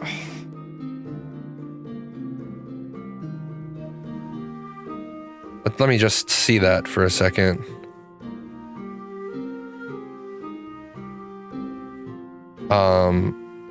No, I would never have done that. That would have been a big giant no. That would have been a big, that would have been a big giant no. Yeah, that would have been a big giant no. 5% profit in perpetuity? No, absolutely not. Absolutely not. Because that means you break even after we turn our point zero so it's 0.005. Let me do that. Maybe. I don't even think I would take that. I think that in that regard, I think you wouldn't make enough divided by 0.005. 500. Yeah, that would probably work. That would probably work. How about if you work in a team and you're measured up on how well you work together? Again, there is a difference between friends and cordial, polite, professional. There is a difference. Okay, so let me explain the difference between friends and coworkers, right? This is the difference between friends and coworkers. When I'm at home, I'm at home. When I'm at work, I'm at work. Do you know my wife's name? Do you know my kids' names because I have a picture on my desk? Sure. Do you know my wife from the annual Christmas party? Sure. However, where I start to draw the line is I don't want you knowing. See, I don't want you knowing what I do in my off time, because then for some odd reason, the off time bullshit starts to factor into job decisions. And all my military people, you'll all know how this one works, right?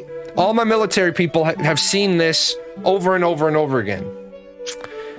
The airman with no family, the E1 to E4 with no family gets put on the weekend duty and the off fucking bullshit time slots because they get told, well, you don't have a family. But the E4 with a spouse and kids, they try to keep that person on the normal schedule as much as possible. Unless I issued you that spouse, unless I issued you those kids, I don't view that as relevant. You're an E4, he's an E4, she's an E4. The three of you will equally embrace the suck. Because that is how it works. Because that is how it's supposed to work. I'm sorry if people are like, you should take care of the people with the wife and the kids. No, because that builds resentment in the lower ranks. They need somebody to work late on Friday. Can't be Jay. Can't have Jay work late because Jay's got kids. No, bullshit. Doesn't matter if Jay has kids or not. You need me to work late on Friday? It's my turn to work late on Friday? I work late on Friday. That friendship thing at work, most people aren't being a genuine friend. They want to know stuff about you so they can use it against you. Because so many people in the world, and guys, this isn't a negative view of the world, this is a realistic view of the world. The majority of people are too lazy to reach up and claw themselves up. What they want to do is they want to grab your ankles and they want to pull you down. Okay? Literally, it's happened to me 100%. Yep, I know it has. I absolutely know it has.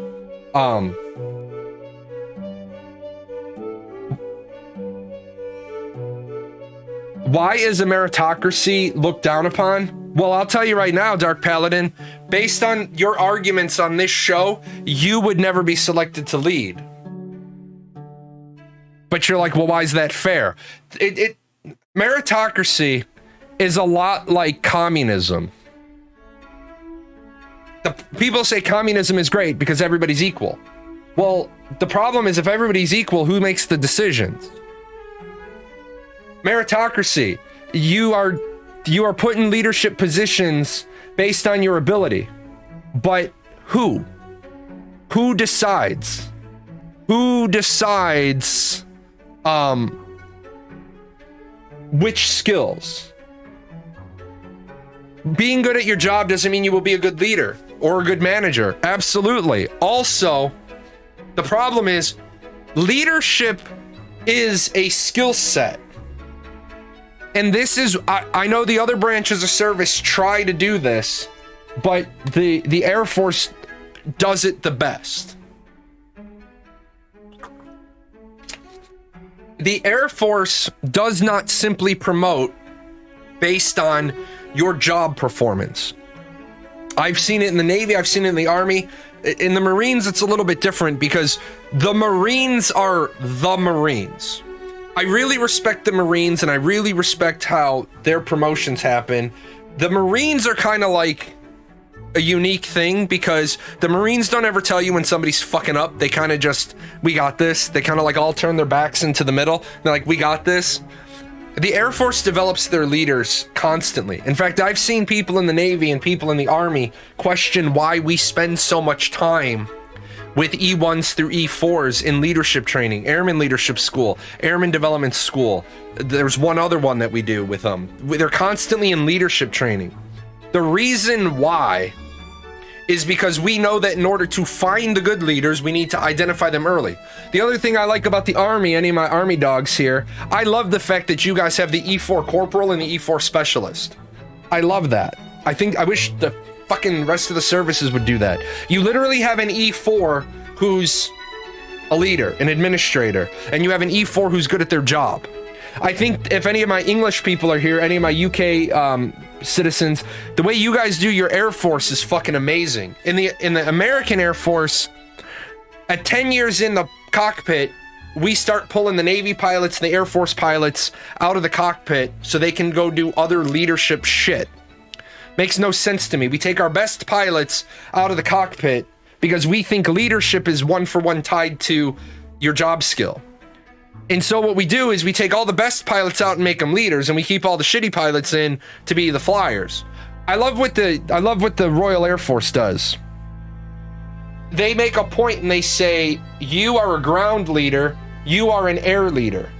Your leadership is up there in the air where it matters. You are not a great pilot, but you are a great administrator. You're a great facilitator. You're a great organizer, trainer, and equipper. You're going to be the ground leader. You're going to be the air leader. And I'm like, that's so fucking brilliant. Because you're not pulling people out that you've spent millions of dollars to learn how to operate an aircraft. And when they start to get really good at it, you take them out of the cockpit. Makes no damn sense. But yeah, leadership is its own skill set. That's why, guys, honestly, if I didn't believe this, you go to my self-development, that whole shelf of books back there, more than half the books on that shelf back there are leaderships. But being a great pilot doesn't mean you're a great general. That's what I just said. That's exactly what I just said. Being great at your job doesn't mean you're great at leading. In fact, some of the best generals I've ever met don't know how to do what I do. Some of the great, and I can't go into too many details, but I had a general appear on my fucking base out of nowhere to find and talk to me. Caught me the fuck off guard. Luckily, I always had bearing and discipline. The guy found me in a building I don't even work in, that I wasn't scheduled to be in, but he's a general, and people are like, where's Captain J? He's over there. He had an entourage of like 8 or 9 people that were all playing Find the Captain. And he shows up and I'm like, sir? Wasn't expecting an official visit. He's like, yeah, you and I need to have lunch. When? Now. It's like 9:30 in the morning, sir. He's like, it's 10:30 Pentagon time. Let's go. We sat and we talked. He liked the paper I'd written. He wanted me to do some work for him. That's great. I asked him a question. He asked me a question about something. I asked him a question back, and his answer was, I don't know how to do your job. So, there are no 06s and above members of the Navy who have the ability to control aircraft. Air Force pilots, so in the Air Force, the base commander has to have the ability to assume direct control over the mission. And at every Air Force base, except I think 2 or 3, the mission of the base is a flying mission. Lackland Air Force Base is a training base. Maxwell Air Force Base has a flying mission, but they're an officer development base. And I don't know what happened with it, but Wichita Falls was an air education and training base that had a flying mission, but the base commander wasn't in charge of that flying mission. But yeah, all of our 06s have to remain rated. And then our generals remain, our MAGCOM commanders. Oh, I don't give a shit about ATC. You can't be the captain of an airbase or an aircraft carrier without being a former pilot. You can't be the captain of an, yeah.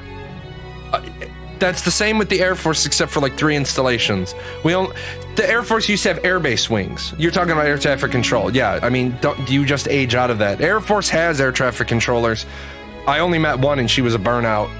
She said, I can't do, she had at E5 on her way to E6, she said, I can't do this job anymore. This job is killing me. I hear that a lot, both civilian and military. Air traffic controllers are like, I'm losing my life here. So, let's see. Okay.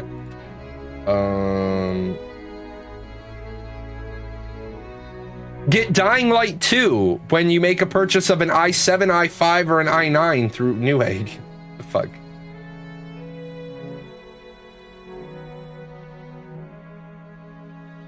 Why are pilots officers? They're not. Not every pilot is an officer. In the Air Force and the Navy, the pilots are all officers. In the Army, their pilots can be warrant officers. Why are all the pilots officers? That is an amazing question. And let me give you the answer. There's not a damned fine reason for that. In the Air Force, the supporting crew for drones. Oh, you guys have warrant officer pilots as well? In the Air Force, drone support pilots, drone support are now enlisted. Watching a video, it's crazy to see how the environment is just base surface, a couple of assets. Didn't notice that before the Unreal Engine 5 video. It already looks really old. I don't think it looks old, but I mean, there is definitely a difference between this video and this video. But that's because this video was done to take advantage. Well, first of all, this video has nanite, and so that the big thing about Unreal Engine 5 is nanite. And it's not, again, I'm constantly explaining this to people. It is not that Unreal Engine 5 looks better than Unreal Engine 4 simply because it's better. It has to do with the fact that you're loading a ZBrush asset into the game, and the engine is automatically scaling. The engine is automatically scaling the poly count in the peripheral as in the distance as it needs to give you the most optimized experience.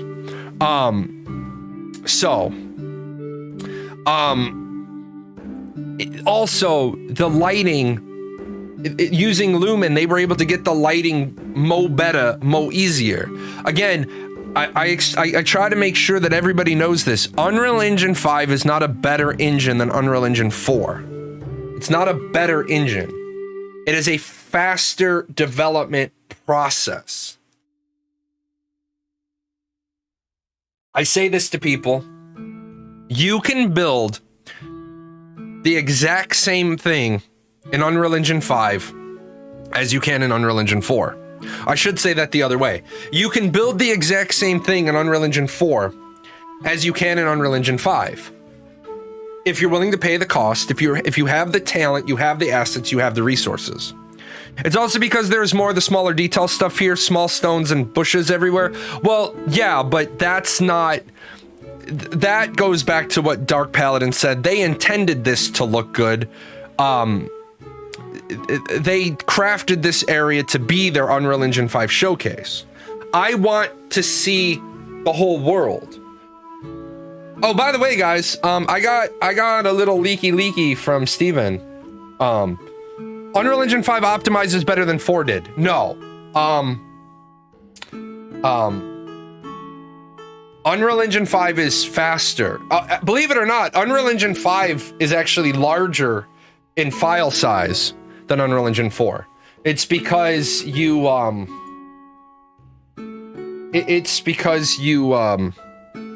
have the larger ZBrush files. Anyway, I have some information to give you guys about Alpha 2. I'll be right back.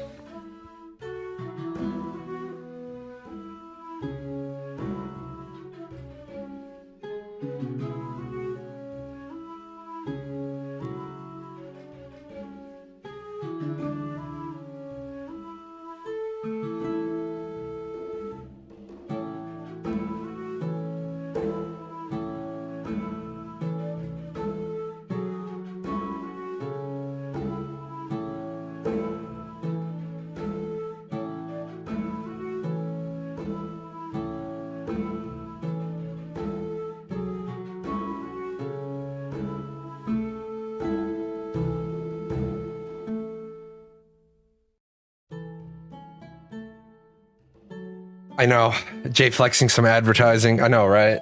Hold on one second. I need to make sure.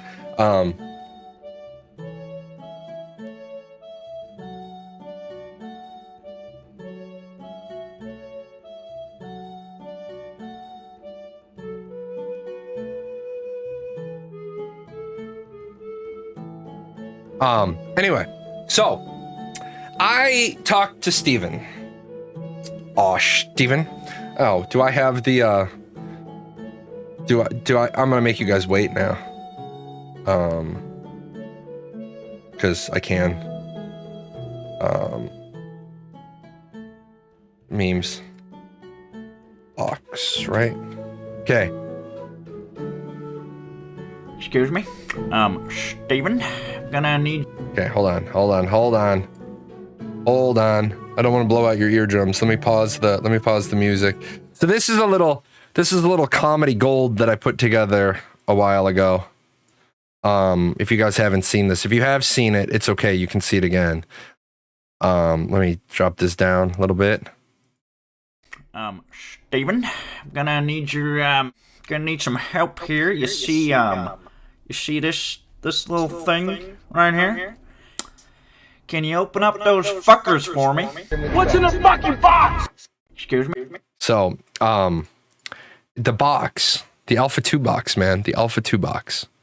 You guys ask some of the best questions, right? You guys ask some of the best questions. And, I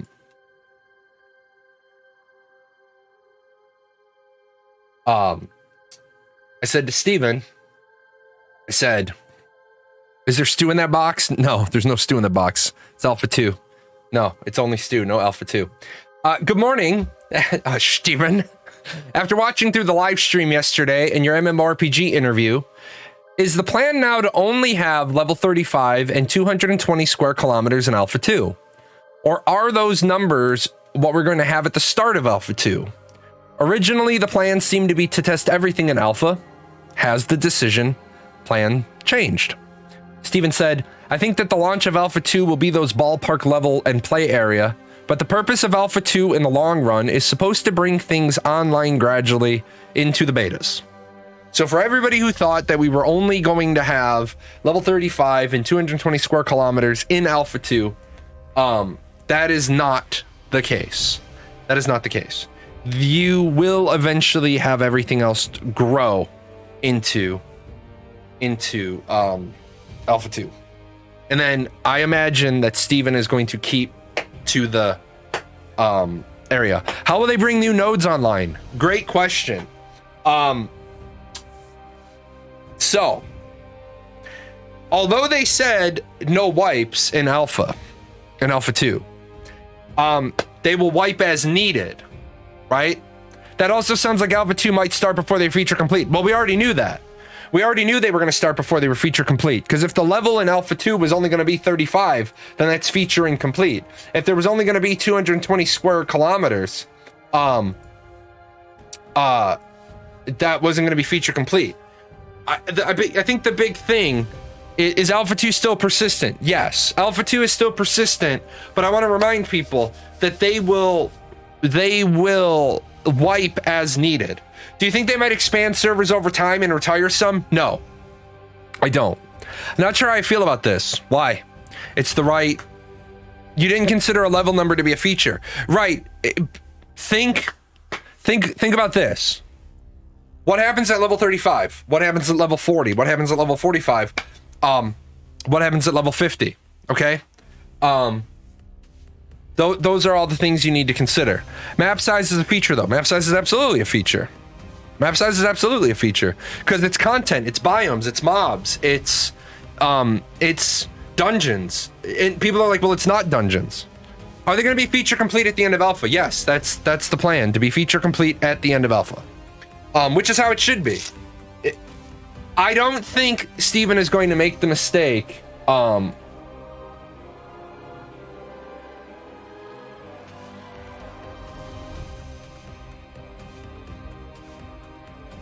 I don't think Steven is going to make the mistake where he doesn't be feature complete at the end of alpha. Because if he does, then if something goes wrong in the beta, then he's just going to get crucified.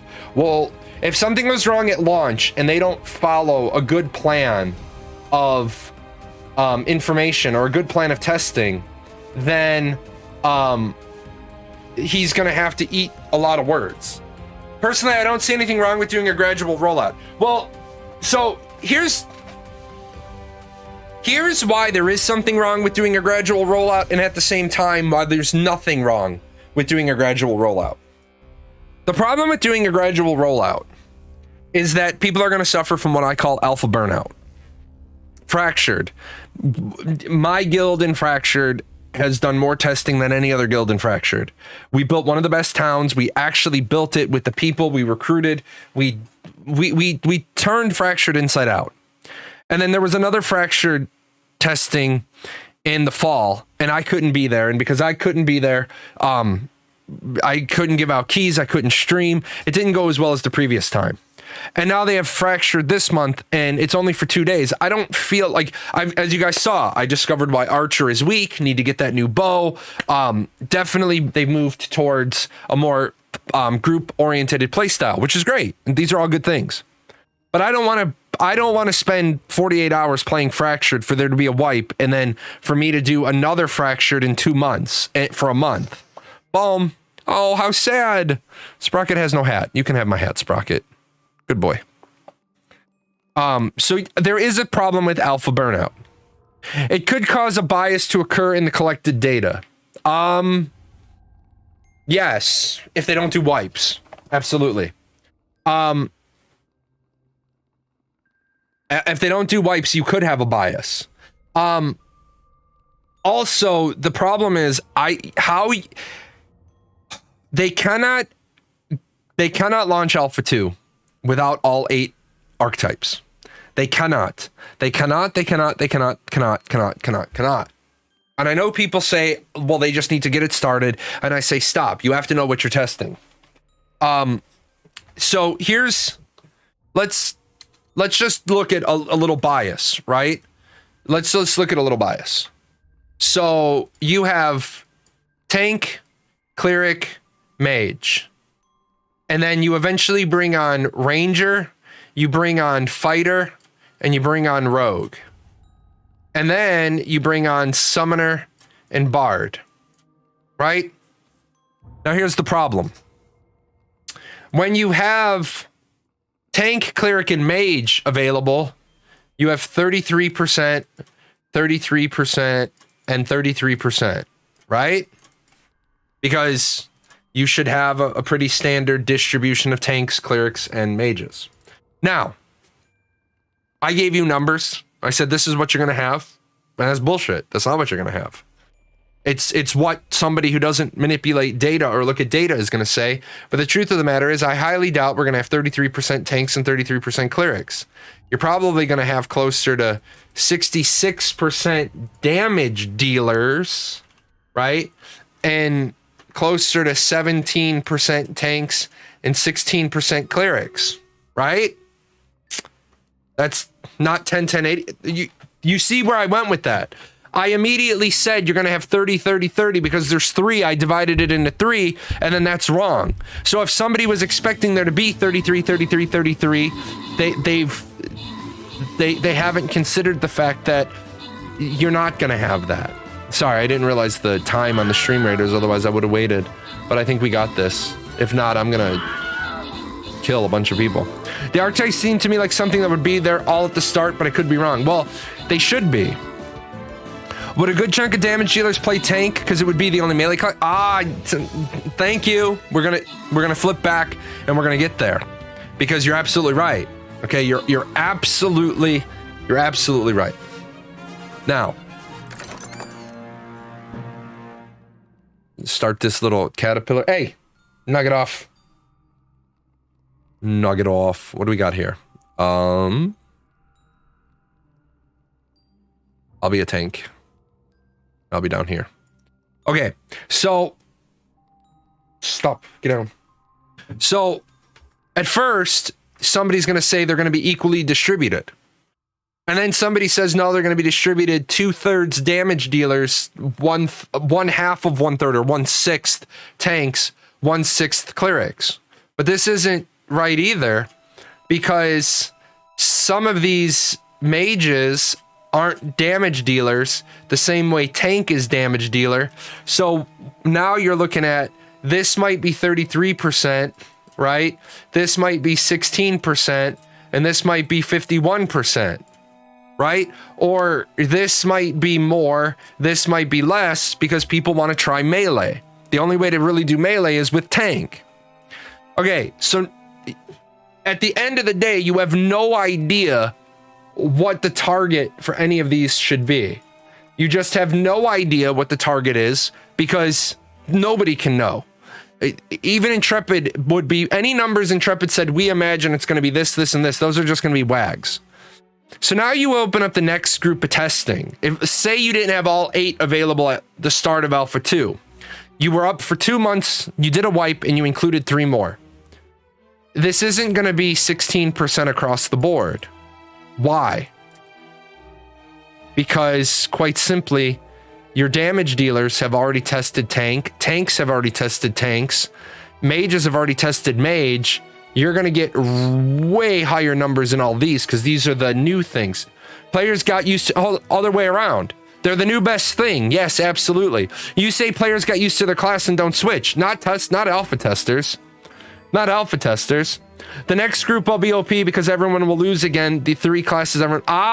So now we've got another bias, right? We've got another bias. We can't do any PvP testing because we introduced tank, cleric, and mage, and these 3 groups of people that know their classes, like Echeretto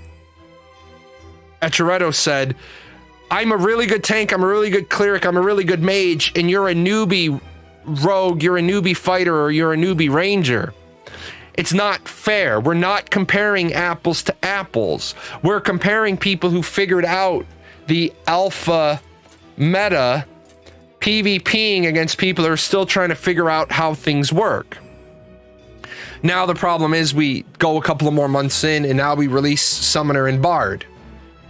Cleric is no longer going to be chosen because people are going. Clerics are going to try Bard so they can figure out if they want to be a cleric or they want to be a Bard. Lots of people are going to play Summoner so they can decide on it or disqualify it. This is right here why I say they should not do any Alpha 2 testing until they have all 8 archetypes built and developed. Because if they do, then they are going to have tester bias. They are going to have tester bias. Wait for all 8. Wait for all 8. Are they going to keep Alpha 2 packs up for sale when Alpha 2 goes online? Yes, they are. Yes, they are. They are going to keep Alpha 2 packs up most likely until until Alpha 2 is about to come down. Because the Alpha 2 packs have more than just Alpha 2 in them. Now, what the hell? Would it be great if Intrepid would listen to me and just take down the paywall. Yes. I also think they should have the node system figured out so the team doesn't have to auto level the node. That's not the node system figured out. Let's break that word out. Not the node system figured out. The node system needs to be functional where the community team and the developers don't have to manually do anything. If you have to manually touch anything in the game that should be automated, then you're not ready to be in Alpha 2. Not in the slightest. Not even a bit. Not even a little bit. Not even a little bit. You should not... Yes, functional. Absolutely functional. Now, is it possible that when people say, when they say the, figured out, they can still make a lot of changes. They can make changes to the system. Corruption is pretty important. No, it's actually not. Corruption is not important. And here's why. Because the corruption system isn't their own.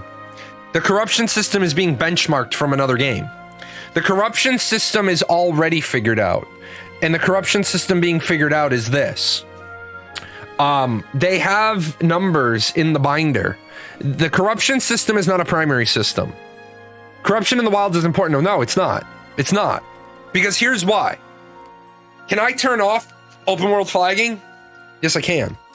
Do I need to have open world flagging? No, I don't. Do I need to have the node system? Yes, I do. Do I need to have the 8 archetypes? Yes, I do. If I can't fine-tune corruption at the beginning of Alpha 2, can I just disable flagging? Yes, I can. Remember, the corruption system is one of the things that they could, and not only they could, they will tweak in beta. They will absolutely positively, the corruption that spawns mobs. Okay, let's not call that corruption in the wild. We have to turn a phrase, so let's coin a phrase right now. Let's call that wild corruption. Let's call that environmental corruption. Let's call that environmental corruption, because I agree with you.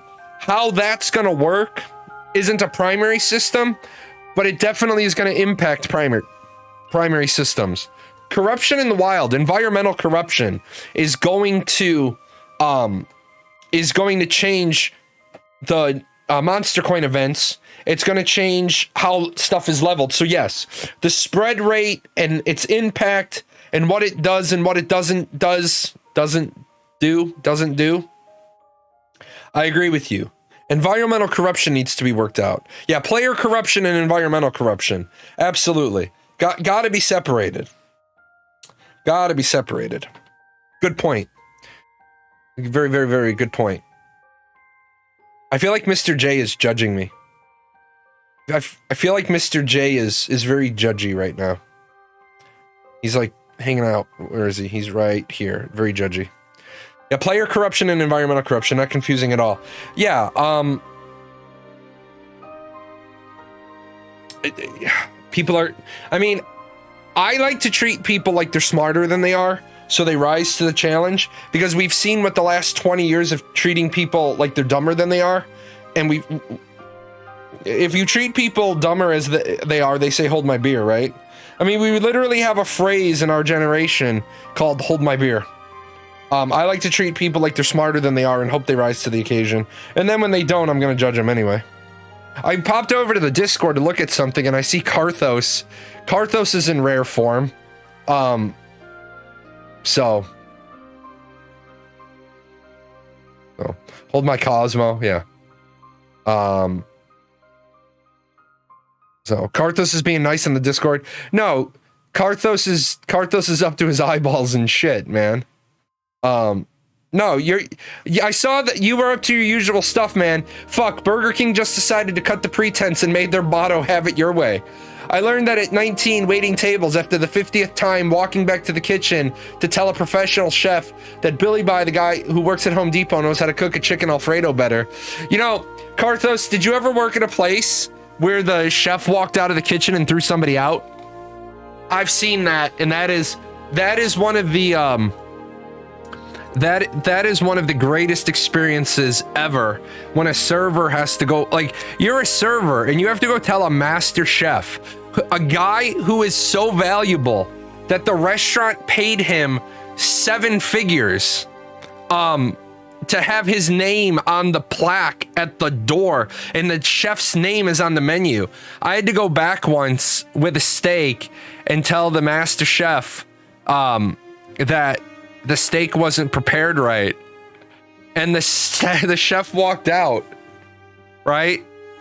And we didn't even have to-go boxes. This place doesn't have to-go boxes. He walks out, he grabs the guy, says, "Come with me." Walks him out front, walks him all the way outside. I wasn't outside, but I knew what he was pointing at. He was pointing at the fact that here's the name of the restaurant and here's the chef's name. And the chef's name is like, they come back in and the whole while he's like, "You're not going to tell me that your meal's not cooked correctly. You're not going to tell me that." And the guy keeps talking and he finally's like, "Get out, leave my restaurant." He goes to the table. Everybody else is like halfway through their meal and he's like, "All of you out, get out. Get out.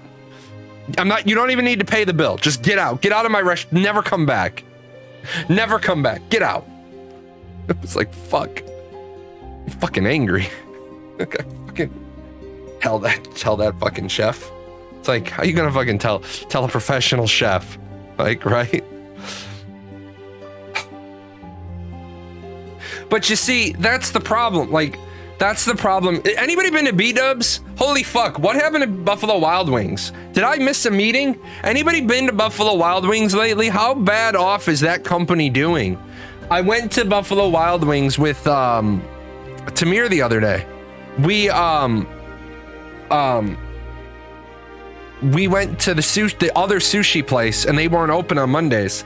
So we went down to Buffalo Wild Wings and I ordered an order of potato wedges. About a year ago, you would order potato wedges and it would be falling off. There'd be so many potato wedges, they'd be falling out of the container. I think I got, and I'm not being funny, I think I got 18 little chunks of potato in my potato wedges. My Buffalitos used to be huge. My Buffalitos were like literally 4 bites. We don't have restaurants like that out here. The closest we have to a real classy version is Outback. They'll fucker and cuck a T-bone rare on one side and the other side of the bone. Yeah, and well on the other side of the bone. So I only go to a handful of places for food due to my mental condition. There's only a handful of restaurants I feel comfortable going to, and I've talked to the managers. So they usually tuck me in a corner. The managers usually come and check on me, and I cut into a steak. I cut into a steak at Texas Roadhouse, and it was literally the fastest yoink I'd ever seen. I cut into the steak and turned it, and the manager literally just walked past and just yanked my whole fucking plate and took it back. And they came back to my table and they said, I didn't even want to fucking hear it. And I said, what do you mean? And they're like, that fucking half that steak was medium rare. The other half of that steak was medium well. They obviously left it on one side too long. But again, it's hard to get people anymore to work jobs who, like, I don't know where certain career fields are disappearing to. But there's just not enough good quality people. You always just get a 10 to 15 piece with a drink. Man, even their boneless wings have gotten tiny. The boneless wings used to be like you could stab it and you could get 2 bites on a boneless wing at B-Dubs. Now you know you can throw 3 of them in your mouth at the same time. World's changing for the worst. I know. That's why I make jazz. That's why I have PGN music, so that you guys can always go to Spotify or YouTube when you're having a bad day. I've got 10 more jazz tracks being done. I got 14 jazz tracks being done. Guy working on an epic orchestra track for me. And then I want to do the EDM album, but you know, money. I'm finishing the jazz album because I already had stuff in the pipeline. Boneless wings equals nuggets. I know, man. Used to love Quiznos, but when they started weighing all their meats, making sandwiches half the size they used to be, I stopped going. Threather, do you know what actually happened with Quiznos? I've heard a lot of people say that about Quiznos. Do you actually know what happened and why the franchises had started having to do that? So what happened was Quiznos bought all of their suppliers, and then by contract, the franchises can only order their food through authorized suppliers. So Quiznos bought up all their suppliers, raised the prices, so the franchises were paying like 300 or 400% almost overnight. So what they had to do was start weighing the meat and keeping everything controlled. Otherwise, they couldn't eke out a profit. A theory where all these people go, the number of programmers in the world doubles every 6 to 8 years. Well, yeah, but that's because people think they're going to make money as a programmer. I'll tell you right now, the fucking snowplow guy works for the city. He was making $100 an hour last night. You need me to plow at 2 a.m? Okay, I'll do that. I'm going to work my normal 8-hour shift, and then I'm going to come back when the snow starts coming. Because remember, for all of you that don't understand this, they can't start plowing until there's 2 inches of snow on the ground. Otherwise, you're just fucking tearing up the fucking street. He went home, came back, worked all day, just kept working. Had so many hours. He was like, okay, just going to keep getting paid. There's a Popeyes out where I am. It's so bad the corporate entity revoked the franchise, took over the facility, hired a new DM. They're training a new GM, and they've got a short list of about 3 people they're keeping on staff. Yeah. So I get my food from our Popeyes within 10 minutes. I'm suspicious of it. Yeah. I'm going to tell you guys this. You can't deep fry chicken and have it out the door in 10 minutes. That chicken been sitting up there. If you pull into a Popeyes or a KFC, a Brown's Chicken, although I don't even know if there's any Brown's Chickens left. If you pull into a chicken drive-thru and your food is out, you're like nobody else in line. You order your food and you roll up and they have that food handed out to you within 10 minutes. That food ain't fresh. If the food comes out in 3 minutes, that food hella ain't fresh. That's also why I don't like going to fast food chicken places. But did you guys see the new McRobot? Did you guys see this fucking thing? This thing is amazing. The McRobot can make 100 mixed bag burgers a minute. Once you give it a few minutes of prep so that it has the stuff cooking. Once the patties are good, it can assemble 100 burgers a minute.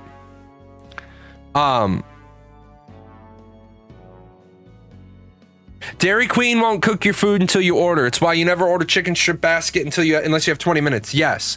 Raising Cane's. So we got a Raising Cane's here. And I want to say this. I want to say this. Raising Cane's is shit. Raising Cane's is shit. Their tea sucks, their fries suck, and there is nothing impressive about there's nothing impressive about their chicken. Sounds like the robot is gonna get $15 an hour. Yeah, how dare I? I fucking did it. Their tea is shit, their fries are shit, and their chicken is nothing to be impressed about. I love Cane's sauce though. Yeah, the sauce was good. You want $15 an hour? We'll replace most of you with robots. Robots will make $0 an hour. That's why they will replace people. Yep. Guys, it's like I try to tell you, if you haven't worked this fact out yet, okay? Okay? If you haven't worked out the time equals money and time equals wages. If you haven't worked out the time equals money, so time equals wages, which is why you are poor. I don't know what to tell you. I don't know what to tell you.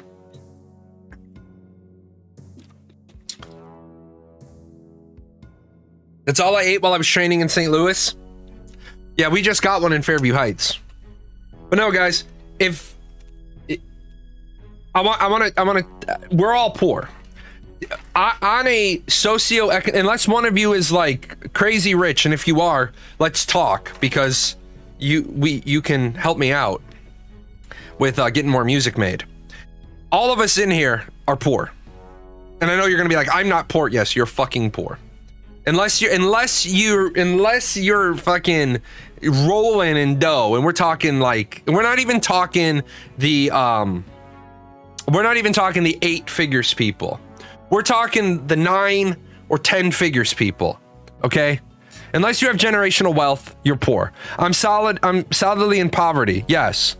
I make good income, but I don't have a net worth. Yes.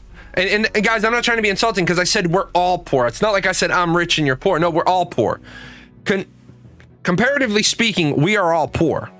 The reason why we are all poor is because either the generational wealth families or the enterprising entrepreneurs have gobbled up all the wealth. If you're working for somebody else for a paycheck, you are never gonna be rich. I'll say it again.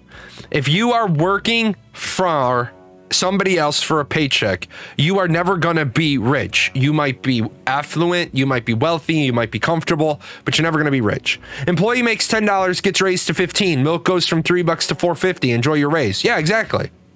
We've done that on the show many times. We've done that on the show many times. In fact, we've done it on the show so many times that I actually now keep some of the economics lessons, you know, I keep some of the economics lessons just in a folder so I can pull them out. You have a handyman making $12 an hour. Annually he makes $24,960. You own an apartment complex with 10 apartments, $500 a month times 12 months, $6,000 a year per unit, $60,000 a year in total income. Minus the handyman, you make $35,000 a year. When you suddenly have to pay that handyman, right? You have to pay that handyman $15 an hour. He goes from $24,000 to $31,000. Which business owner is going to be okay with suddenly losing $6,240 a year? They're not. So what's going to happen is all the rents are going to go up. You can't expect the owner of the apartments to suddenly just be okay. First of all, you can't expect the owner of the apartment to suddenly be able to just absorb a $6,000 a year loss. Their mortgage on the property might be more than $28,000 a year. Their mortgage on the property might be $31,000 a year. Okay? So you can't, this whole bullshit of just pay everybody $15 an hour. When everybody makes $15 an hour, then nobody makes $15 an hour, because everybody has to pay more. And I know a lot of people who have like 4 seconds of education and all of that comes from social media, and you talking about, Jay, you're against the living wage. I am not against the living wage. I am for a living wage. I am more for a living wage than you are, because it doesn't affect me in the slightest. I will never work again. The contracting work, consulting work, when something, you know, when I find something interesting or somebody contracts me, the company does contracting work and the company gets the money, but I will never work for somebody else again. So I don't give a shit about what sounds good for the politicians. Bernie Sanders, everybody should make $15 an hour. Great, Bernie, where's that wealth going to come from? Bernie Sanders has a hard-on for the rich, right? That wasn't Double Bubble, that was Bazooka Joe. Old Double Bubble. Bubblegum for a penny, Bazooka Joe. But when people say, when people say, give everybody a raise, you've given nobody a raise. What has to happen is, oh, it was the Archie comics on Double Bubble. Correct. I forgot about that. I Did forget about that. What has to happen is, you need to get people. You need to get the weight off of people's shoulders. That isn't accomplished by giving them more money. Give with one hand, take away with the other. Exactly. Is my rate still $40 an hour just to walk in the door? Depends. Depends on if the project. It depends on if it depends on if it's interesting. I just did a contract for a company, where I wrote them some white papers. It was fun. I liked it. Then the people making 20 are pissed because their money is worth less. Yes, that's exactly true. Why is somebody going to be a paramedic for $15 an hour plus $3 a call when they can go to McDonald's and get $15 an hour and not have to do any calls? Why, you know? I remember you saying that before the pandemic. I figured your rate would be about 80 now. Yeah, I mean, I'd be more than happy with the dude who tells people they're hired $30 an hour, 40-hour minimum. Yeah, exactly. If you did CPI for Intrepid, how much would that be? I would do CPI for free for Intrepid because Steven's my friend. If Steven called me out and needed me to do a CPI event for him, it would be per diem. Steven would have to give me a hotel close to the studio, a rental car, or somebody would have to pick me up in the morning, and per diem, just feed me. I wouldn't charge Steven to do a CPI event for him. I've done CPI events for other game developers as well. Them being paid the way they are to be first responders, people alive on the way to keep treatment, and they get paid like dirt. Yeah. This is how it is. Let's see. I'm making bank because of COVID. Tons of people are making bank because of COVID. I've told, and you guys have heard me say on this show many times, if you did not hustle during COVID, that's fine. But do not bitch that you couldn't get out of your negative income, negative spot in life. The last 2 years in most places have been hustle central due to COVID. Hustle central. A ton of businesses have changed how they do business to accommodate to COVID. The thing about a hustle is you need to identify it. You need to identify a need. You need to identify a need or a want or something missing, and then you need to capitalize on it. What does every single streamer do? Every single streamer, every single content creator is hustling. You're looking for a gap in people's entertainment, education, or engagement. And you're looking to be funny, you're looking to be educational, you're looking to be supportive. I just got done writing 3,000 words yesterday on community building. Okay. I just wrote 3,000 words, and what I said was streaming is saturated. Streaming is saturated. Let me see if I can get a real quick stat. No, not that Twitch tracker. See if I can get a real quick stat here. The number of people watching streams right now. Oh, can I do this? Gonna let me do this?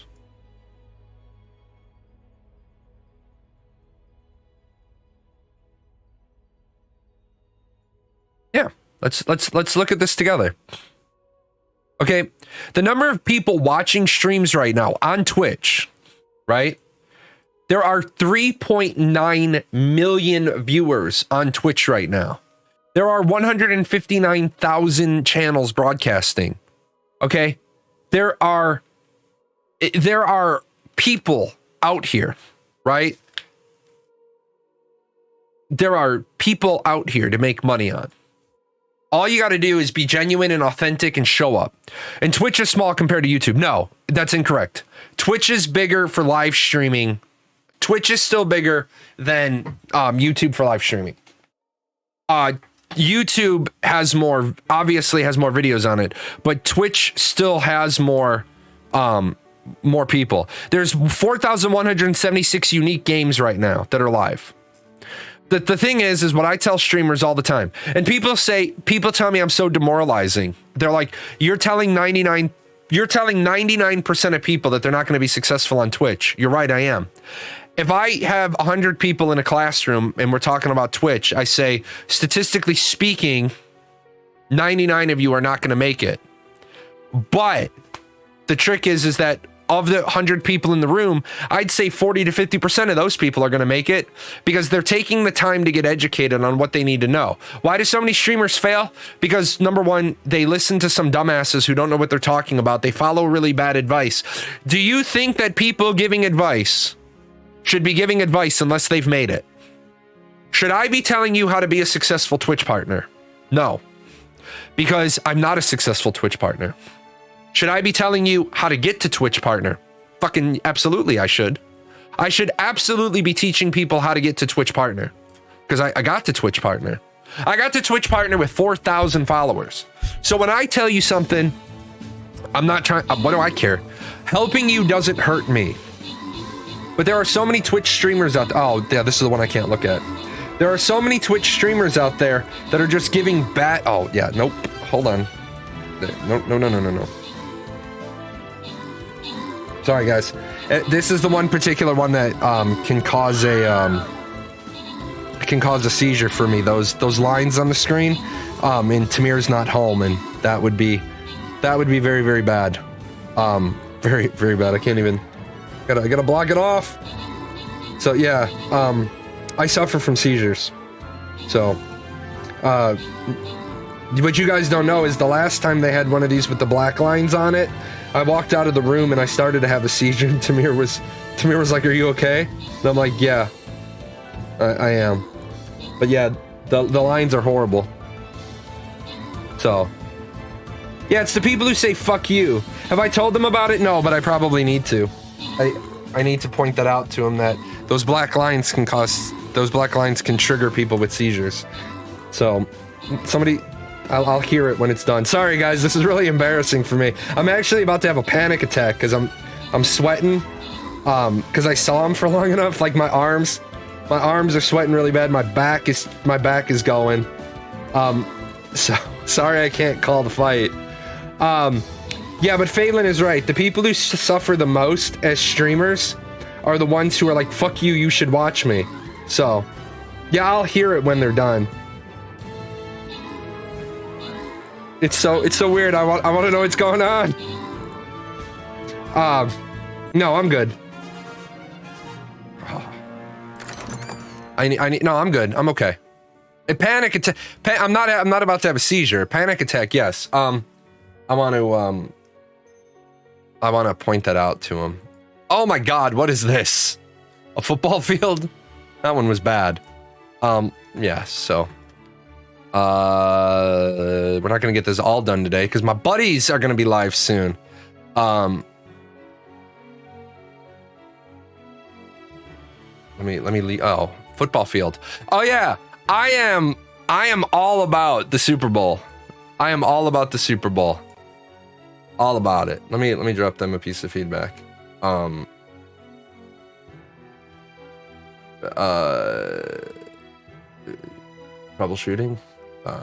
Feedback. What? I'm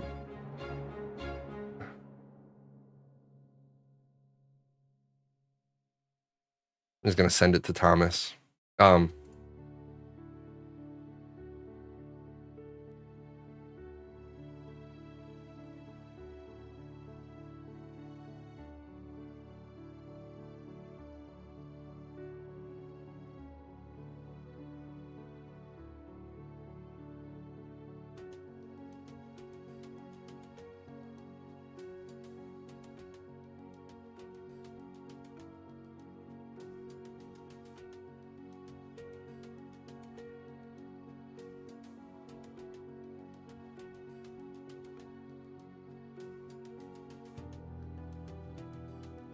Oh, all right. I told one of the developers direct. I didn't want to put it in feedback. I'm just sending that to him direct. It's because the map moves just a little up and down, left and right. Yeah. Well, I don't know what was going on that time, but as soon as I saw it on my OBS, I was like, no, that has to get turned off. Otherwise, you guys are gonna see me go bloop, and it's gonna be like, what the fuck happened to Jay?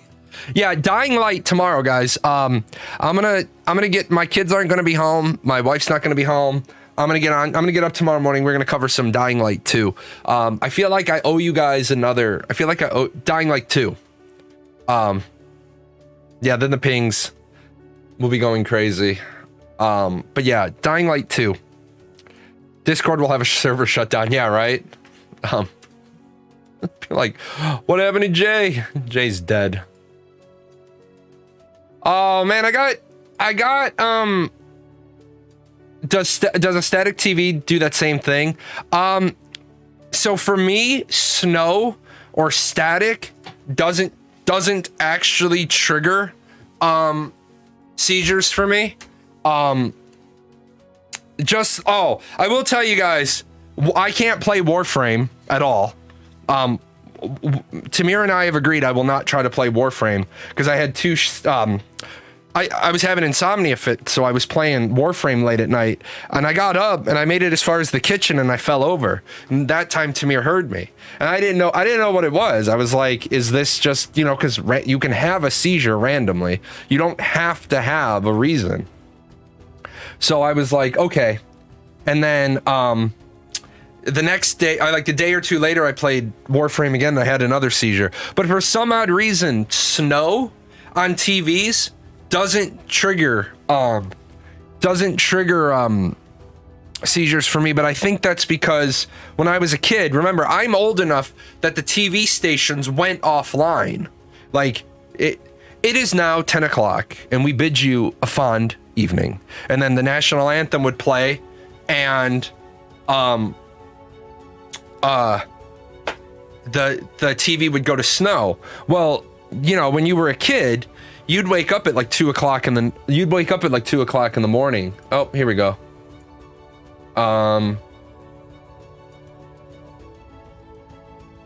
Can somebody do me a favor? Can you go back? Because obviously I can't. Can you go back to that last match and clip that?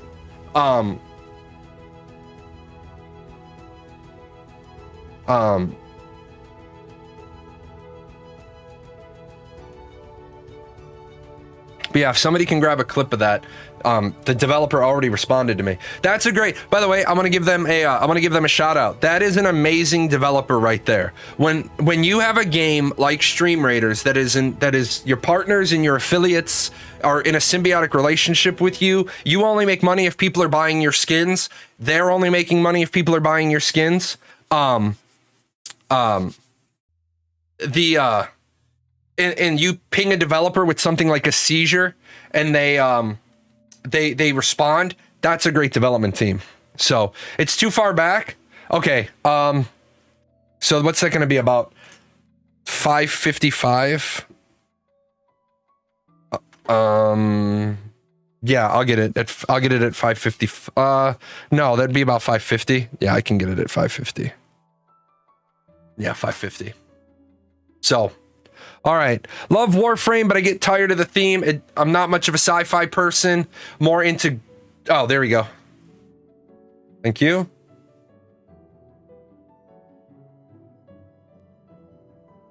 Let me pop this here. Pop that there.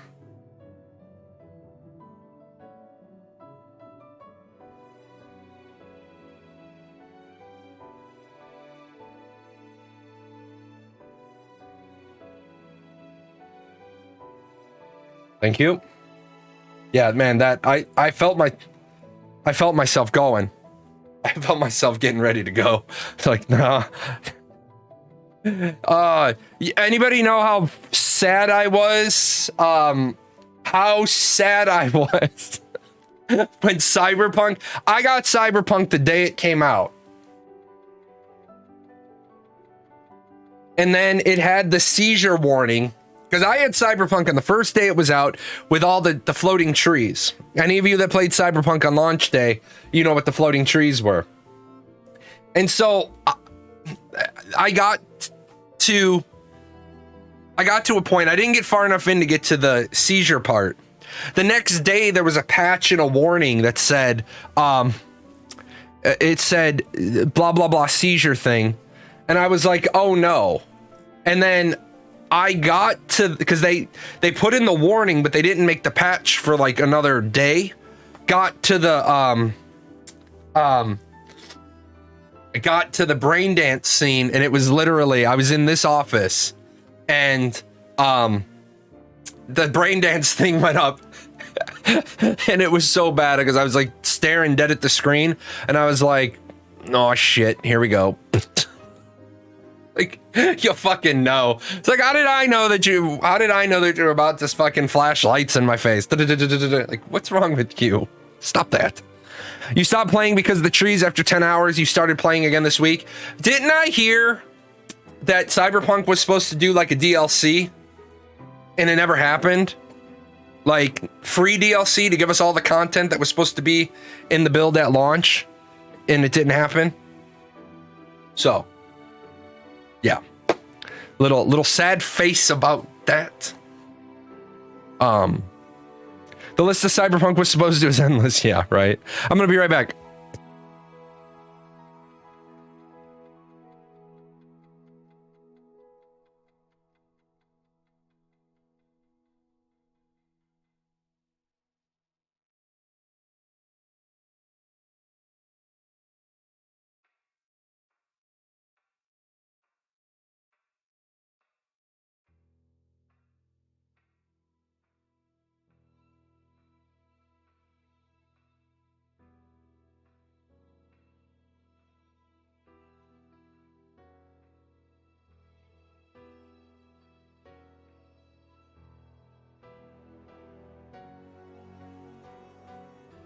So, started playing again after 1.3 and installed mods. Game changer. Yeah.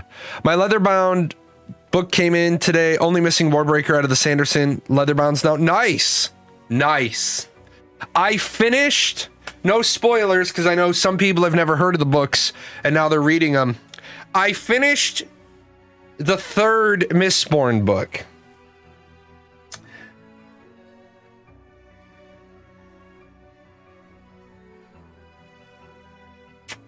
Book 1 was great. Book 2 was amazing. Book 3, go fuck yourself. Book 3 is literally go fuck yourself. Good book. Good book. Go fuck yourself. But no, it was a good book. By the way, if you guys are looking for something to read, and you ever liked, if you're a Harry Potter fan, this is really driven out to the Harry Potter fans, and this is on my book list.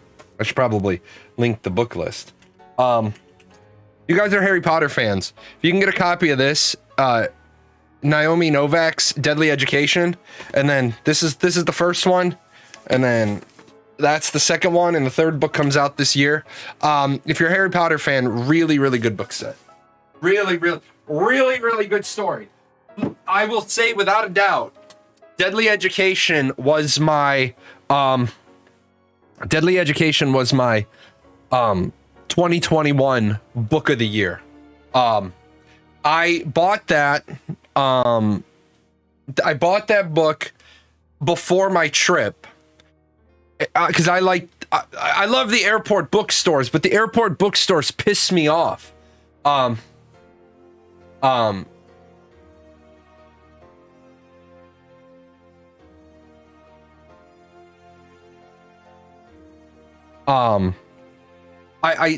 got that book at the bookstore, and then I usually read a little bit, like while I'm on vacation. I read a little bit. You always buy a book in the airport. It's your pre-flight ritual. Yeah, I love having a book on the plane, but the problem is the airport bookstores always suck.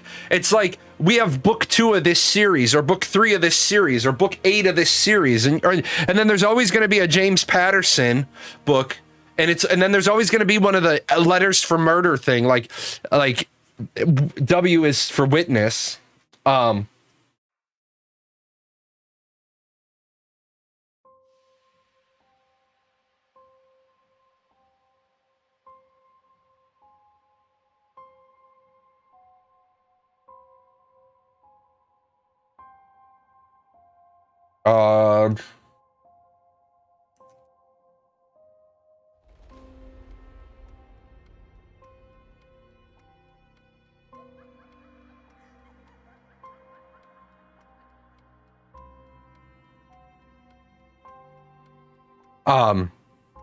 Sorry, communicating with Tamir.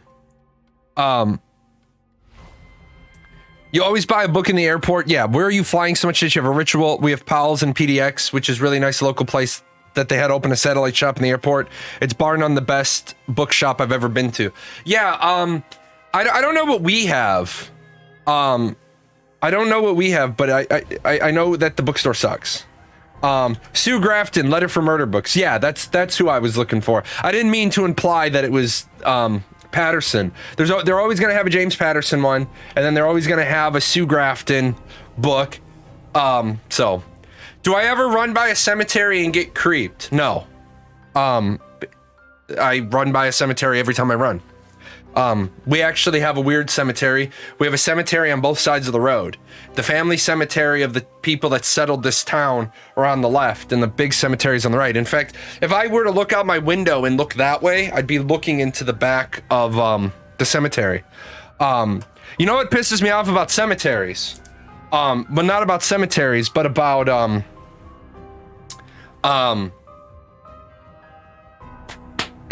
like Harry Potter or Pokemon Go or any of those games. Why can't those places code it into their game that any geolocation that's registered as a cemetery is automatically barren land? The same thing with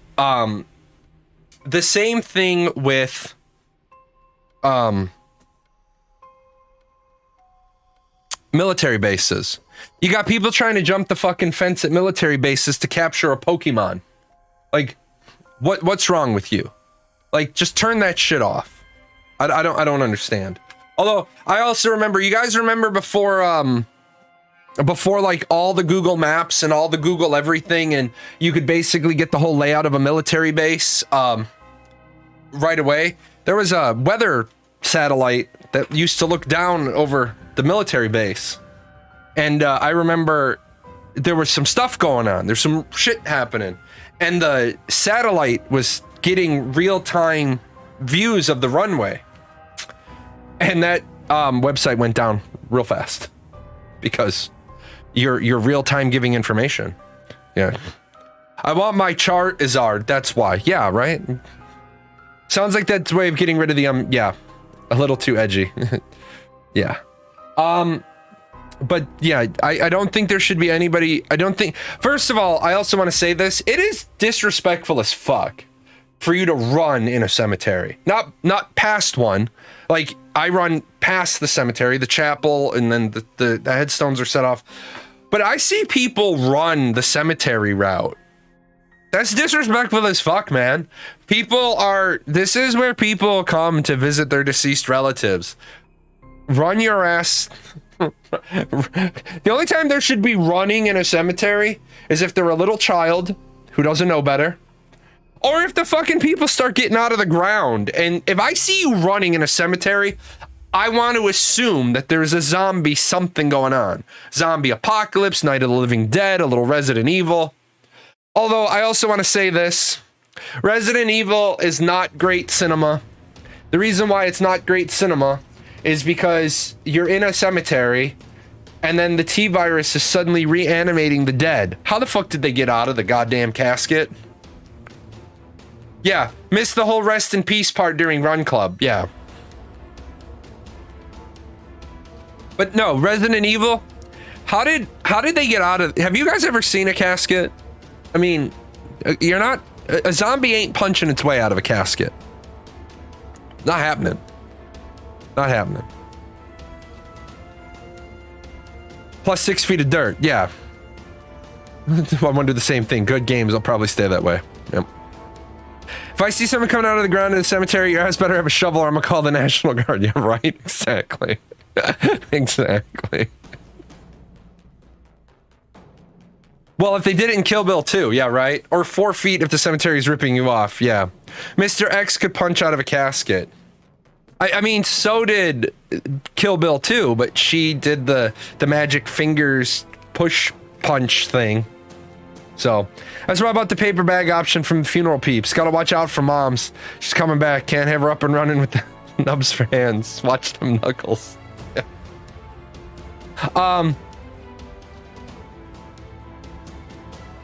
Don't you think as a society we also have to maybe come to terms with, you know, I know we're way off the beaten path right now, but don't you think as a society it's time to come to terms with the fact that people don't need to be buried? I'm just saying, don't you think we're at the point where cremation and put into a mausoleum should be the deal? I mean, if you think about it, we need to start shooting people into space. I mean, I'm not trying to be disrespectful, okay? But do you guys know why? Do you guys actually know why people are still interned? Do you know why people are still buried? And you're going to be mind blown when you hear this. But do you know why people are still buried? Not money. Isn't cremation very bad from the environment? Yeah, religion. Does anybody know what religion?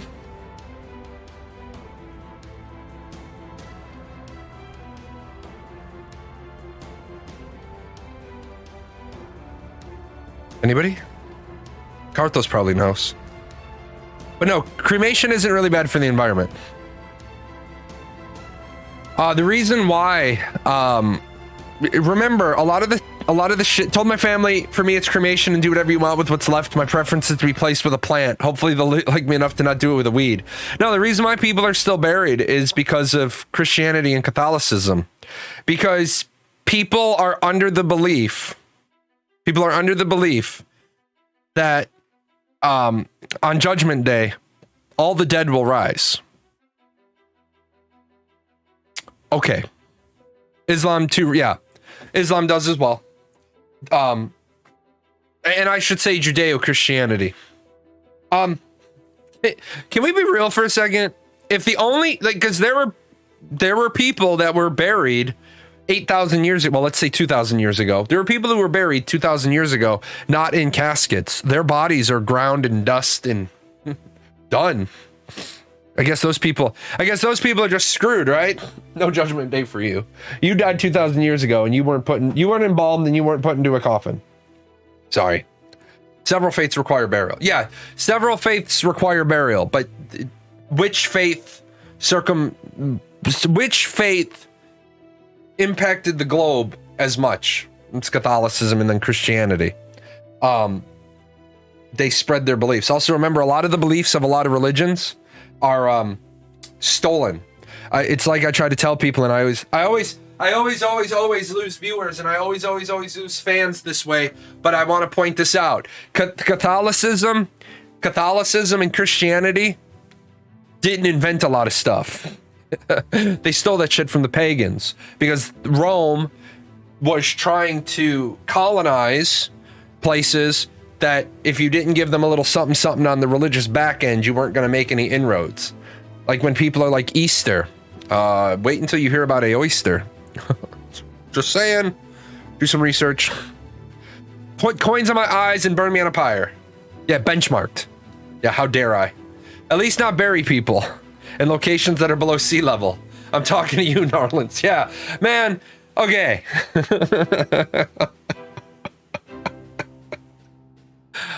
That was a nightmare, by the way. I'm anybody who was military at that time, you know how much of a nightmare that is. You should never be living below sea level. We don't have to colonize every square inch of the planet. If you're living below sea level, what the fuck do you think is gonna happen when the polar ice caps melt? When Karthos dies, he wants to be placed in a pirate ship hidden in a cave and have me sitting at a table covered in treasure. Karthos, what I want is I want my wife, or who's ever going to be disposing of my body when I die, to find somebody that looks a little bit like me.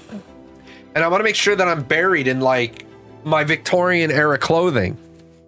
But then here's the trick, ready? I need to have a second set of the same Victoria era clothing, and I want somebody to run into my wake while the eulogy is being read, dressed in the same clothes, wearing the same top hat, holding the sonic screwdriver, and say, right, here's where it gets interesting, and then run out the door. Oh, people would kill me. people would fucking kill me. Oh. I only came up with that because my wife's a huge Doctor Who fan. But then again, I'm gonna outlive my wife, so because I'm gonna live to 102 and then die, like the city of Detroit. No, wait, why am I lying in that casket? No, because that's right. Here's where it gets a little interesting. So tomorrow morning, sometime, Dying Light 2.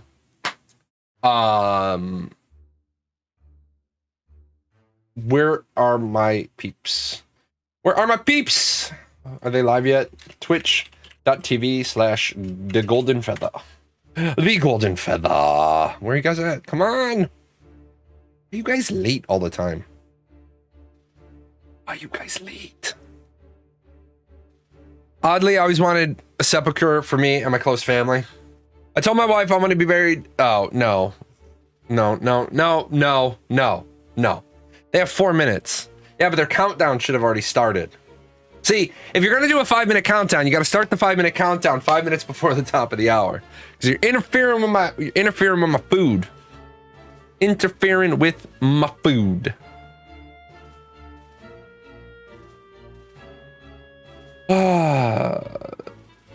Somebody told me the other day that I'm a bad streamer because I haven't grown. I said the reason why is because I can't be fake. I can't be disingenuous. I can't be. I cannot kiss your ass to get you to follow my show. I just can't. So, I can't do it. I hear people. I hear people here. I see the Golden Feather doing a little bit better. They're starting to get some more views. You guys got to support the Golden Feather. But maybe I would like you to try. No. No, I can't. I can't. New Jack Reacher series out today. Oh, cool. Very, very cool.